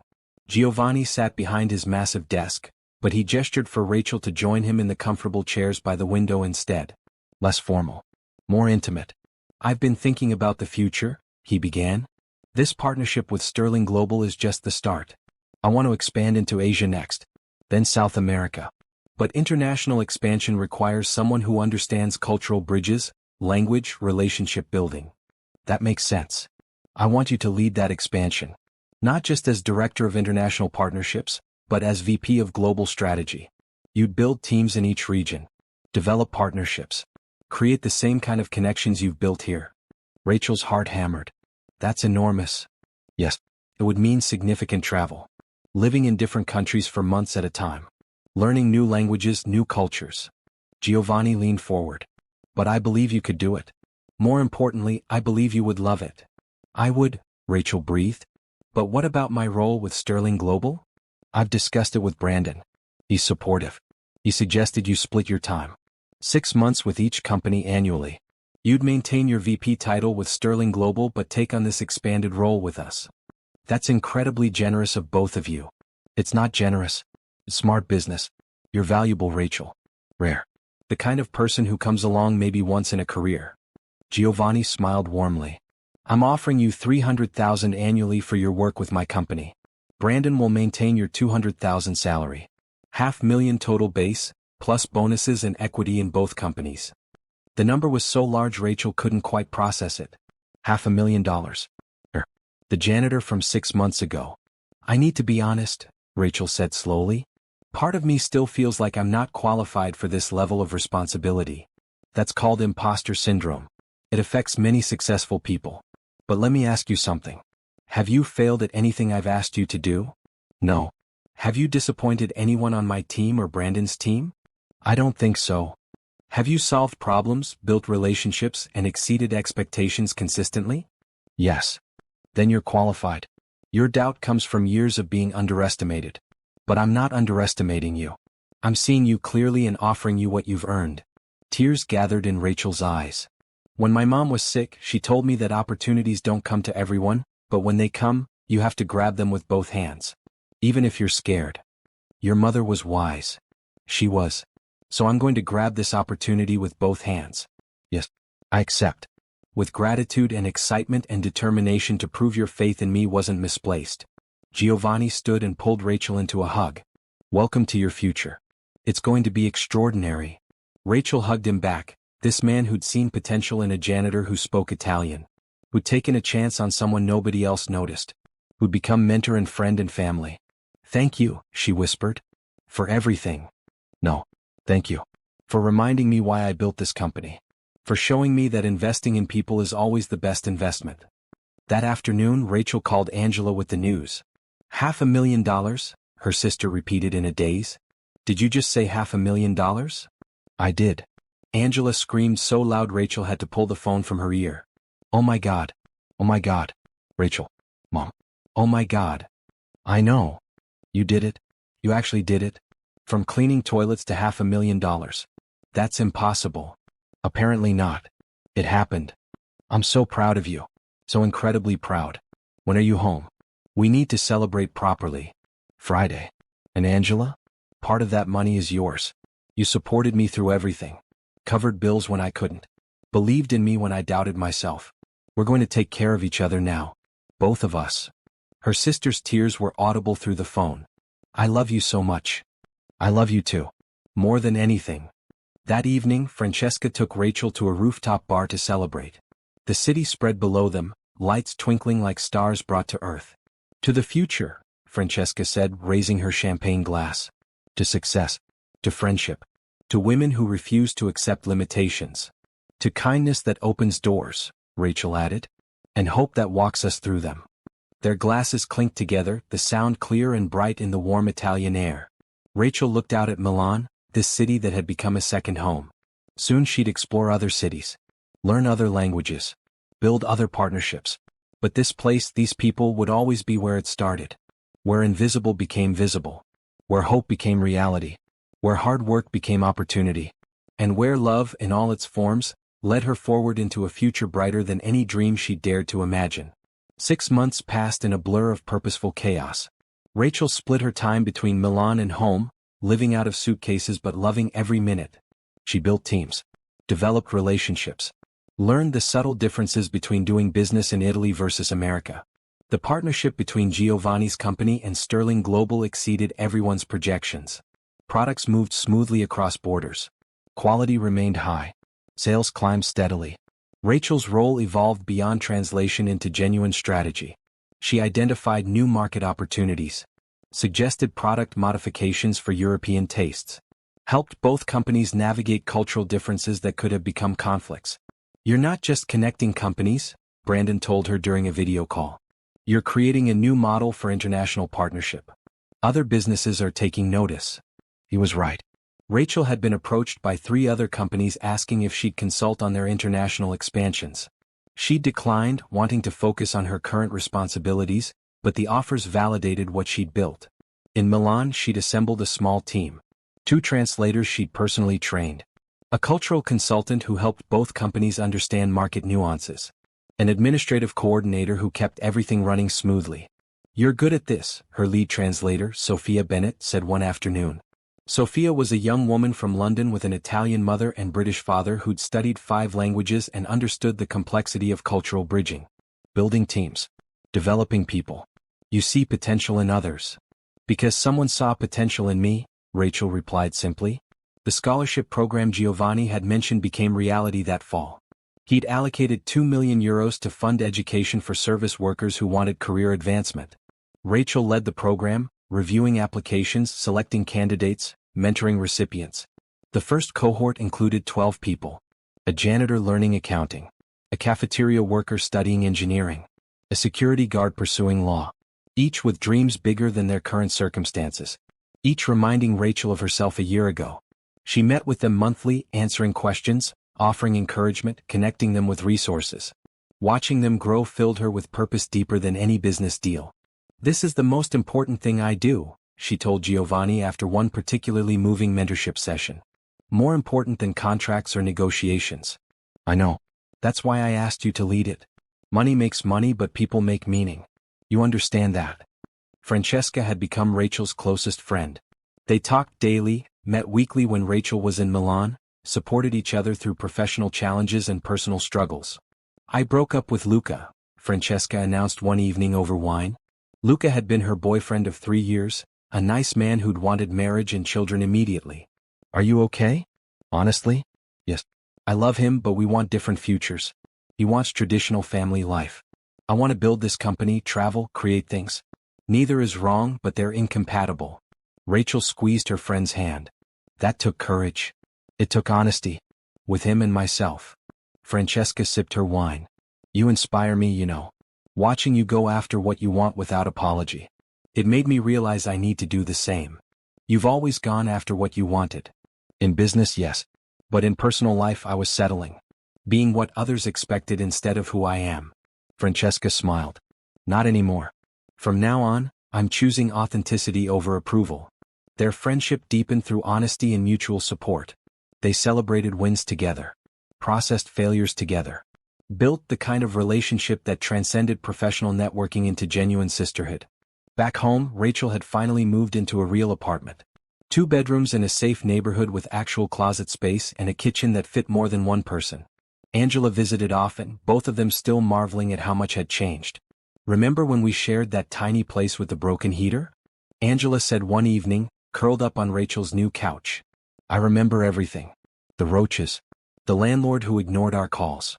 Eating rice and beans for weeks because it was all we could afford. And now look at you. Multiple 6-figure salaries. International travel. Your face in business magazines. The magazine feature had surprised Rachel. A major business publication had run an article titled, From Janitor to Executive, Rachel Holloway's Remarkable Rise. She'd been reluctant to participate, uncomfortable with attention, but Giovanni and Brandon had both encouraged her. Your story matters, Brandon had said. It shows people that hard work and education really can change lives. That's important. The article had generated unexpected responses. Emails from people around the world sharing their own stories of starting from nothing and fighting for better. Rachel answered every one personally, offering encouragement and advice. One email particularly moved her. From a woman in Texas who cleaned offices at night while studying for her nursing degree. I was ready to quit, the woman wrote. The exhaustion felt unbearable. But then I read about you and I thought if she could do it, maybe I can too. Thank you for not giving up. It gave me permission to keep going. Rachel framed that email and hung it in her office. On days when imposter syndrome whispered that she didn't deserve her success, she read those words and remembered that her journey mattered beyond herself. Winter brought new challenges. The Asian expansion Giovanni had mentioned began taking shape. He wanted to enter Japan and South Korea first, then expand to China and Southeast Asia. I need you to spend 3 months in Tokyo, Giovanni said during a planning meeting. Learn the market. Build relationships. Find the right partners. Rachel had never been to Asia. Didn't speak Japanese. But the old fear that would have paralyzed her a year ago barely registered now. When do I leave? January. After the holidays. I'm sending Francesca with you for the first month. Between you two you'll figure it out. Learning basic Japanese occupied Rachel's Christmas break. She hired a tutor, practiced daily, immersed herself in language learning with the same intensity she'd brought to Italian years ago. Angela teased her mercilessly. You're the only person I know who spends Christmas vacation learning Japanese. I want to be prepared. You're always prepared. That's your superpower. Actually caring about being good at things. The Christmas they shared was the best of Rachel's life. She bought Angela thoughtful gifts. They cooked a huge meal together. They video-called extended family, everyone asking about Rachel's success, proud and amazed in equal measure. Your mother would burst with pride, an aunt said, tears in her eyes. She always knew you'd do something special. That night, alone in her apartment, Rachel pulled out the watch Giovanni had given her. Time rewards those who believe. She traced the Italian words with her finger, thinking about belief and time and the strange alchemy that turned dreams into reality. She believed. Even when it seemed foolish. Even when evidence suggested otherwise. She believed in education and hard work, in the possibility of better tomorrows. And time had rewarded that belief with opportunities beyond imagination. New Year's Eve found Rachel at a company celebration Giovanni hosted at his home. Both teams mixed freely now, relationships built over months of working together. Timothy Chin swapped vacation stories with Marco Santini. Jennifer Park discussed quality metrics with Isabella Romano. Cultures blending. Barriers dissolving. At midnight, as fireworks exploded over Milan's skyline, Giovanni raised his glass. To partnerships, he said. To people who bridge divides. To Rachel Holloway, who showed us all that the best investments are investments in human potential. Everyone raised their glasses. Rachel felt tears threaten but smiled through them. To kindness, she added. To hope. To love in all its forms. To second chances and the people brave enough to give them. The glasses clinked. The new year began. And Rachel stepped into it knowing that everything she'd built was just the foundation. The real work, the meaningful work, was still ahead.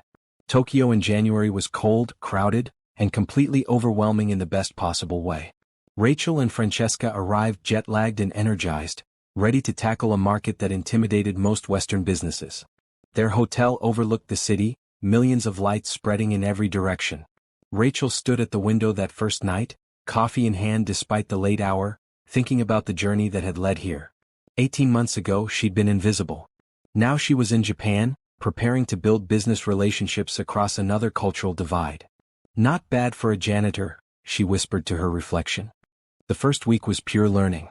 They met with consultants who explained Japanese business culture, the importance of harmony, the value of indirect communication, the long process of building trust before discussing business. Patience is essential, their primary consultant, Hiroshi Tanaka, explained through a translator. Americans want quick decisions. Japanese want thorough relationships. You must adapt to succeed here. Rachel and Francesca spent weeks attending introductions, exchanging business cards with precise two-handed gestures, learning to read social cues that differed dramatically from Western norms. Rachel's willingness to learn Japanese, even imperfectly, opened doors. Business contacts appreciated the effort, saw it as respect for their culture. Your Japanese is rough, one potential partner said with a smile. But your attempt is beautiful. It shows humility and dedication. By month 2, real negotiations began. A major Japanese retailer expressed interest in carrying Giovanni's products. But the discussions moved at a glacial pace compared to American or even Italian business. Rachel learned to sit through 3-hour meetings where actual business occupied maybe 15 minutes. The rest was relationship building, tea drinking, polite conversation about topics unrelated to work. This is torture, Francesca whispered during one particularly long session. This is culture, Rachel whispered back. We adapt or we fail. The breakthrough came unexpectedly. During their 8th meeting with the retailer's team, Rachel mentioned studying Italian the same way she was studying Japanese. Long nights after work. Deep respect for the culture. Belief that language revealed how people thought. The lead negotiator, an older man named Kenji Yamamoto, paused. You learned Italian while working a different job? Yes, sir. I was a janitor for 5 years while studying. His expression shifted. My father was a janitor. He cleaned offices so I could attend university. He believed education opened doors. My mother believed the same thing. Something fundamental changed in that moment. Kenji saw Rachel differently. Not as a foreigner trying to take advantage of Japanese markets, but as someone who understood struggle and sacrifice and the value of hard work.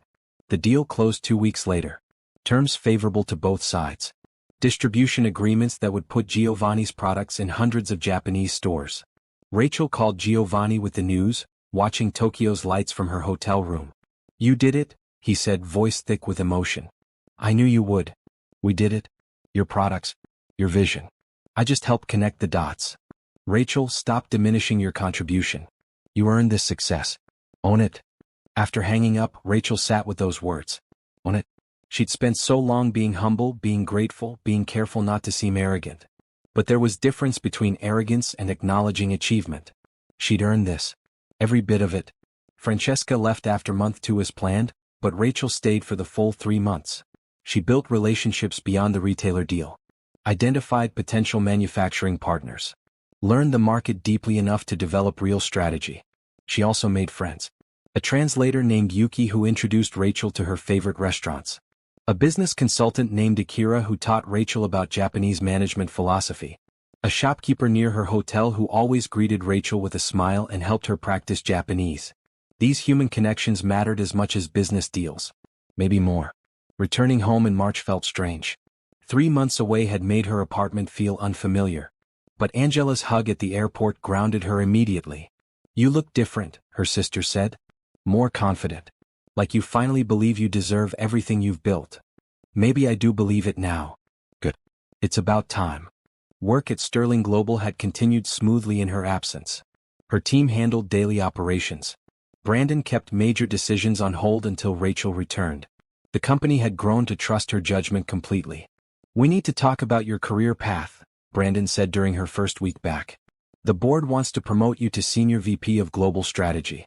You'd oversee all international operations, not just the Giovanni partnership. That's enormous responsibility.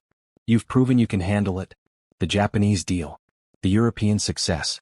The scholarship program. You're building something bigger than anyone anticipated." Rachel thought about Tokyo. About the patient work of building trust across cultures. About how much she'd learned by pushing outside her comfort zone. "I want to do it," she said. "But I have conditions." Brandon's eyebrows rose. "Conditions?" "Yes. I want budget to expand the scholarship program internationally. Japan, Italy, anywhere we do business. And I want to hire more people from non-traditional backgrounds. People like me who have potential but lack opportunity." "Done. Anything else?" "Pay equity audits across the company. Make sure we're paying people fairly regardless of background or previous experience." Brandon smiled. "You're thinking like a leader. I like it. I'll bring your conditions to the board, but I'm confident they'll approve everything." The promotion came through within 2 weeks. Senior VP of Global Strategy. $250,000 from Sterling Global. $350,000 from Giovanni's company. $600,000 total plus bonuses that could push it close to $1 million annually. Numbers Rachel still couldn't quite believe were real. She celebrated with Angela, with Francesca via video call, with her team at Sterling Global. But the celebration that mattered most was the one she had alone. Rachel drove to the cemetery where her mother was buried. She sat on the grass beside the headstone, tears streaming down her face. "We did it, Mom. Everything you worked for. Everything you believed in. It happened." The spring breeze felt like an answer. Like her mother's hand on her shoulder. "I'm going to keep making you proud. I promise." Summer brought the scholarship program's first graduations. 12 people completing degree programs. Finding new jobs. Starting careers that matched their abilities rather than their circumstances. Rachel attended every graduation, hugged every recipient, cried happy tears at each ceremony. One graduate, a former security guard named James Mitchell who'd earned his accounting degree, pulled Rachel aside. "I need to tell you something. When I got accepted to this program, I almost turned it down. Thought I was too old, too far behind, too unlikely to succeed. But you called me personally. Told me your story. Convinced me to try. I remember. That phone call changed my life. I start at a major accounting firm Monday. Real salary. Benefits. A future for my kids." His voice cracked. "Thank you. For seeing something in me I didn't see in myself." Rachel hugged him, understanding exactly how he felt. "Pay it forward. That's all I ask. Help someone else when you can." "I will. I promise." These moments made everything worthwhile. The long hours. The constant travel. The pressure. Knowing she was creating opportunities for others made every sacrifice meaningful. Fall brought new challenges. Giovanni wanted to expand into South America. Rachel began learning Portuguese and Spanish simultaneously, preparing for Brazil and Argentina. "You're insane," Francesca said during one of their weekly video calls. "You know that, right?" "Probably. But I love it. Learning languages. Understanding cultures. Building bridges between people. You found your calling. It's beautiful to watch." The year ended with the partnership's annual review. Both companies' boards met jointly to assess progress. The numbers exceeded every projection. Revenue up 40%. Market share expanding in 3 continents. Customer satisfaction scores at all-time highs. But the metric that mattered most to Rachel was different. Employee satisfaction surveys showed workers in both companies felt more valued, more heard, more hopeful about their futures. "That's leadership," Brandon told her after the presentation. "Caring about people, not just profits." Giovanni echoed the sentiment. "You've transformed both our companies. Not just made us money, though you've done that too. But changed how we think about potential and possibility." That night, Rachel treated her entire team to dinner. The translators, coordinators, consultants. Everyone who'd supported the work. "This success belongs to all of us," she said, raising her glass. "To teams that function like families. To work that matters. To building something bigger than ourselves." The glasses clinked. The team celebrated. And Rachel felt the deep satisfaction of knowing she'd used her opportunity not just for personal success but to lift others alongside her. Kindness had opened her door. Hope had walked her through. And love, for people and purpose and the possibility of positive change, had guided every decision. The journey wasn't over. More countries to explore. More languages to learn. More people to help. But Rachel was ready. For all of it. 2 years after the phone call that changed everything, Rachel Holloway stood in Sterling Global's largest conference room addressing an audience of 300 people. Service workers from both companies. Janitors, security guards, cafeteria staff, maintenance workers. The scholarship program had expanded beyond imagination. What started with 12 participants now included 200 active students across 6 countries. Partnerships with universities in America, Italy, Japan, Brazil, and Spain provided education in fields from nursing to engineering to business. I stood where you're standing 2 years ago, Rachel said into the microphone, her voice steady and confident. Invisible. Overlooked. Dreaming of something more but not sure how to get there. I worked night shifts cleaning these very offices while studying Italian in the break room. She gestured around the conference room. I vacuumed this carpet. Emptied those trash cans. Wiped down this very podium. And I never imagined I'd stand here as Senior Vice President of Global Strategy, but here I am. Not because I'm special. Because I refused to accept that my circumstances defined my potential. 300 faces looked back at her. Hope and doubt mixed in equal measure. She recognized that combination. Had lived it herself. This program exists because someone saw potential in me when I didn't see it in myself. Because Giovanni Rossi and Brandon Hayes believed investing in people was investing in the future. Because kindness and opportunity can change lives. Rachel clicked to the next slide. Photos of scholarship recipients who'd completed their programs. James the accountant. Maria the nurse. Kevin the software engineer. Dozens of faces representing transformed futures. These are your colleagues. People who sat in these same chairs 2 years ago, wondering if they could really do it. They did. And so can you. The application packets distributed at the end of the session disappeared within minutes. Rachel stayed for hours afterward, answering questions, offering encouragement, seeing herself reflected in every hopeful face. One young woman approached nervously. I'm Shanice Williams. I clean the executive floor. I've been studying graphic design online for 3 years, but I can't afford formal school. What kind of design interests you most? Marketing materials. Brand identity. Making companies look professional and appealing. Rachel pulled out her business card. Email me your portfolio. If it's as good as your passion suggests, I might have an internship opportunity in our marketing department. Paid position while you study through the scholarship program. Shanice's eyes filled with tears. You do that. Someone did it for me. Now I do it for others. That's how this works. Watching Shanice walk away with renewed hope reminded Rachel why she'd accepted every challenge, every promotion, every opportunity that scared her. Not just for personal success but to create pathways for others. That evening, Rachel had dinner with Angela at their favorite restaurant. Her sister had recently started her own business, a consulting firm helping small companies improve their human resources practices.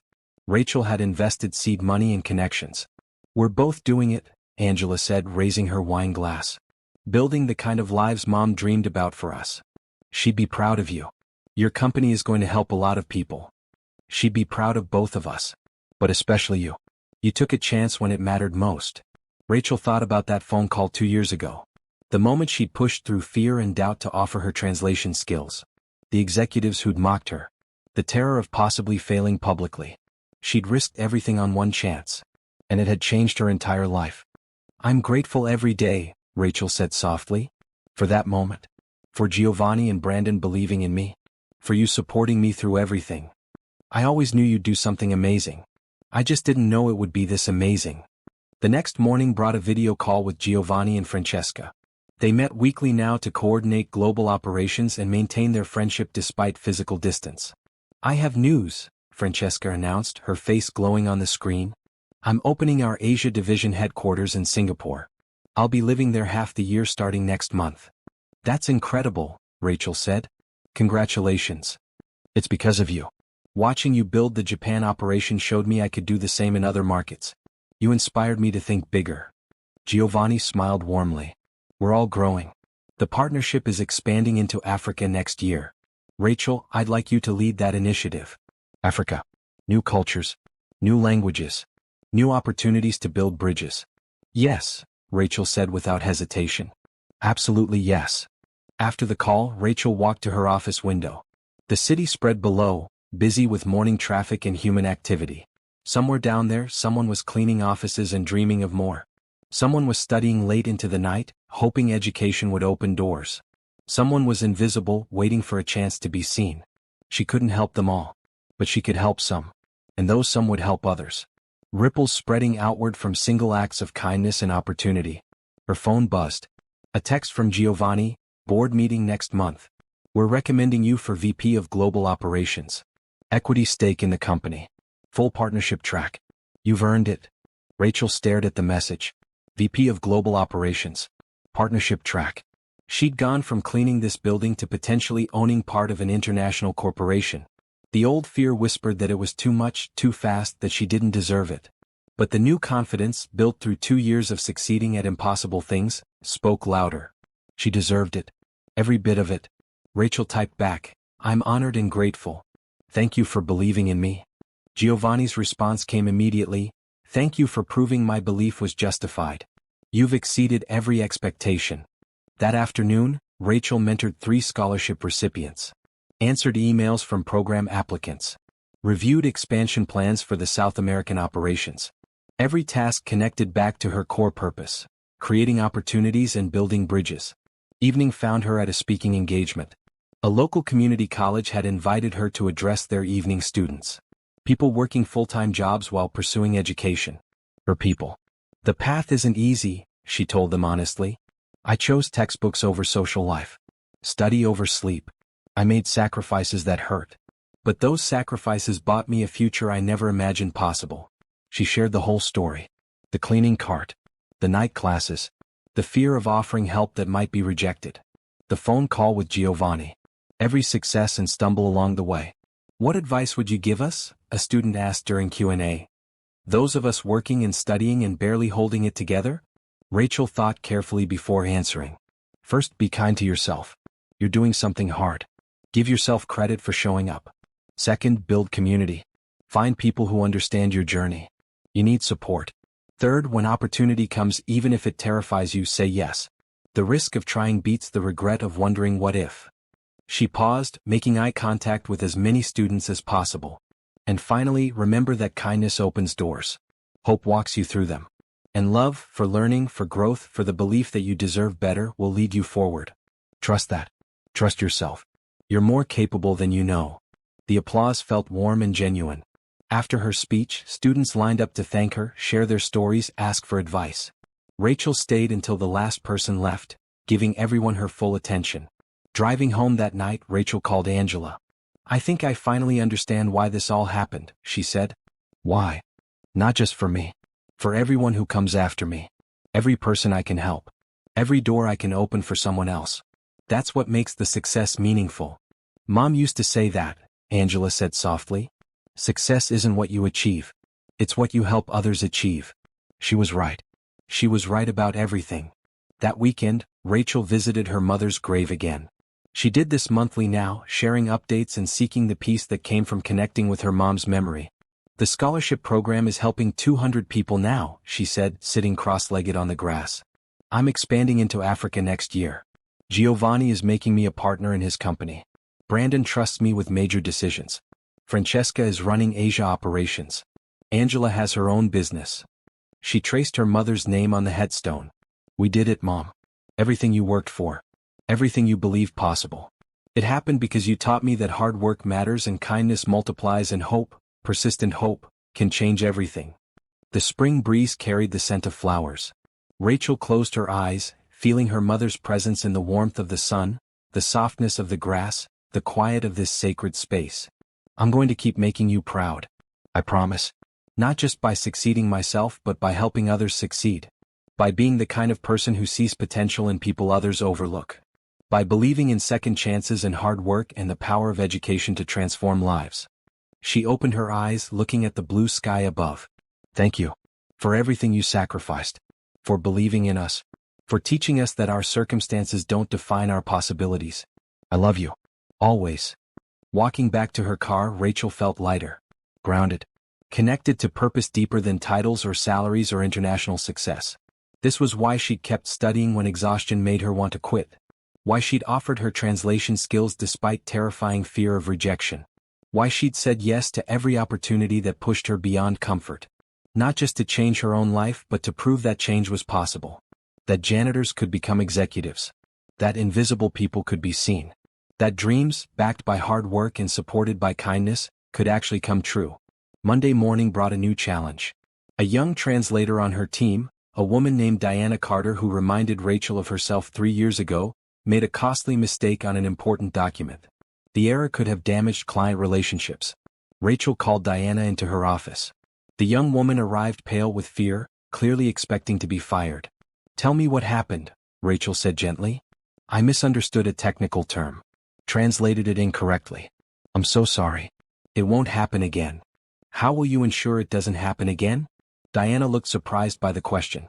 "I'll create a glossary of technical terms. Double-check translations with native speakers before submitting. Build in quality control steps." "Excellent plan. Implement it immediately." "You're not firing me?" "Why would I fire you for making a mistake while working hard and learning?" "Because I messed up. Cost the company money and credibility." Rachel smiled. "Diana, let me tell you a story. 2 years ago, I was a janitor who offered to translate for a billionaire. I was terrified I'd make mistakes. And I did make mistakes. Small ones that I caught quickly. But Giovanni and Brandon didn't fire me. They helped me improve. They gave me grace while I learned. Now I'm giving you the same grace." Diana's eyes filled with tears. "Thank you.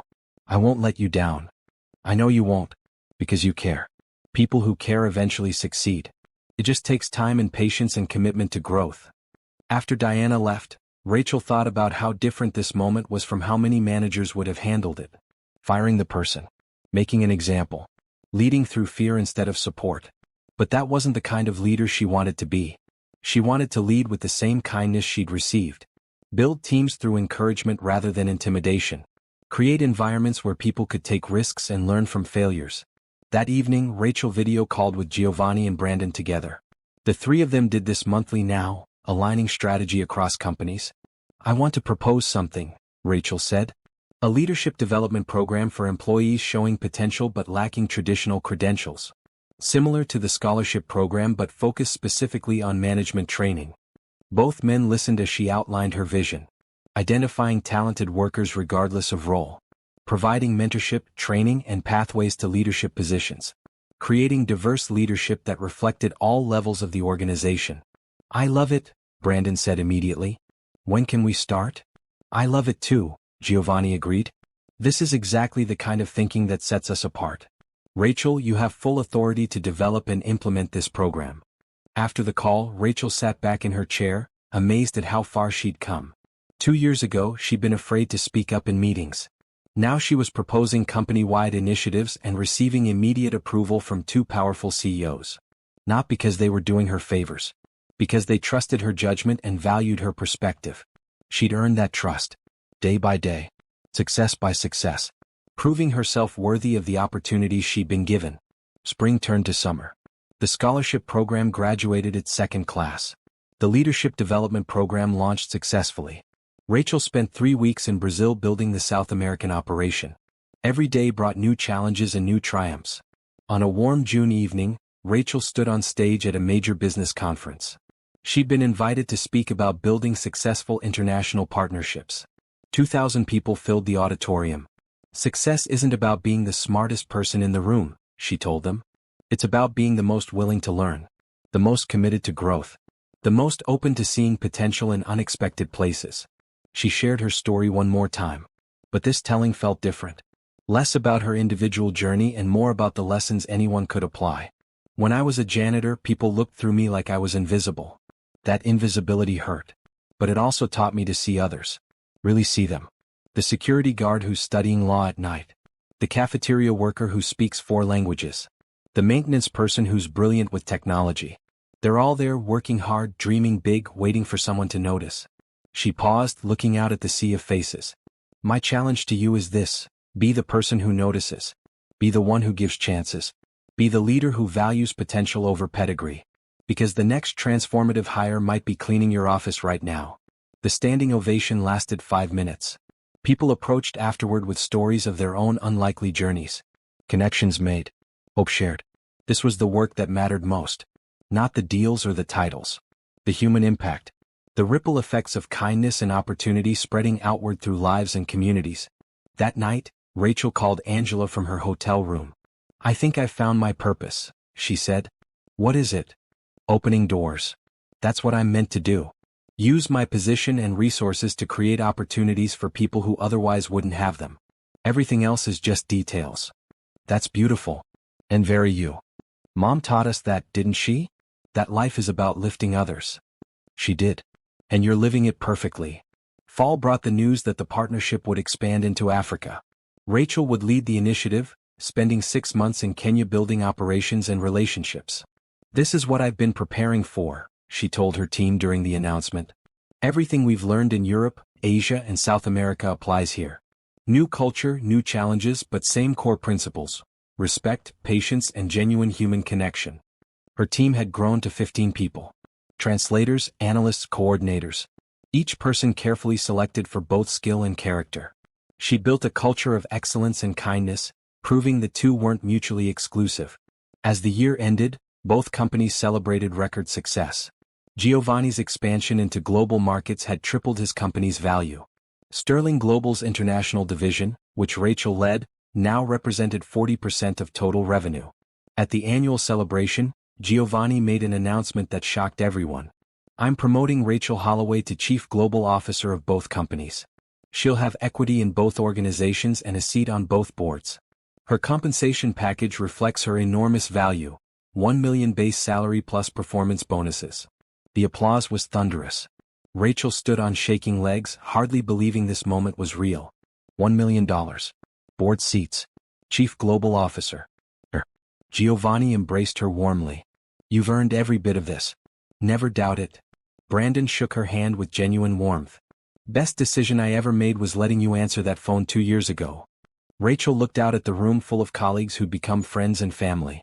At faces representing 6 countries and dozens of cultures. At the team she'd built through careful selection and patient development. "Thank you," she said into the microphone, her voice thick with emotion. "But this success belongs to all of us. Every person who took a chance on someone unusual. Every team member who worked hard and lifted others. Every scholarship recipient who proved potential matters more than credentials." She thought about the journey. The cleaning cart. The night classes. The fear. The hope. The people who'd believed in her. The people she now believed in. 2 years ago I was invisible.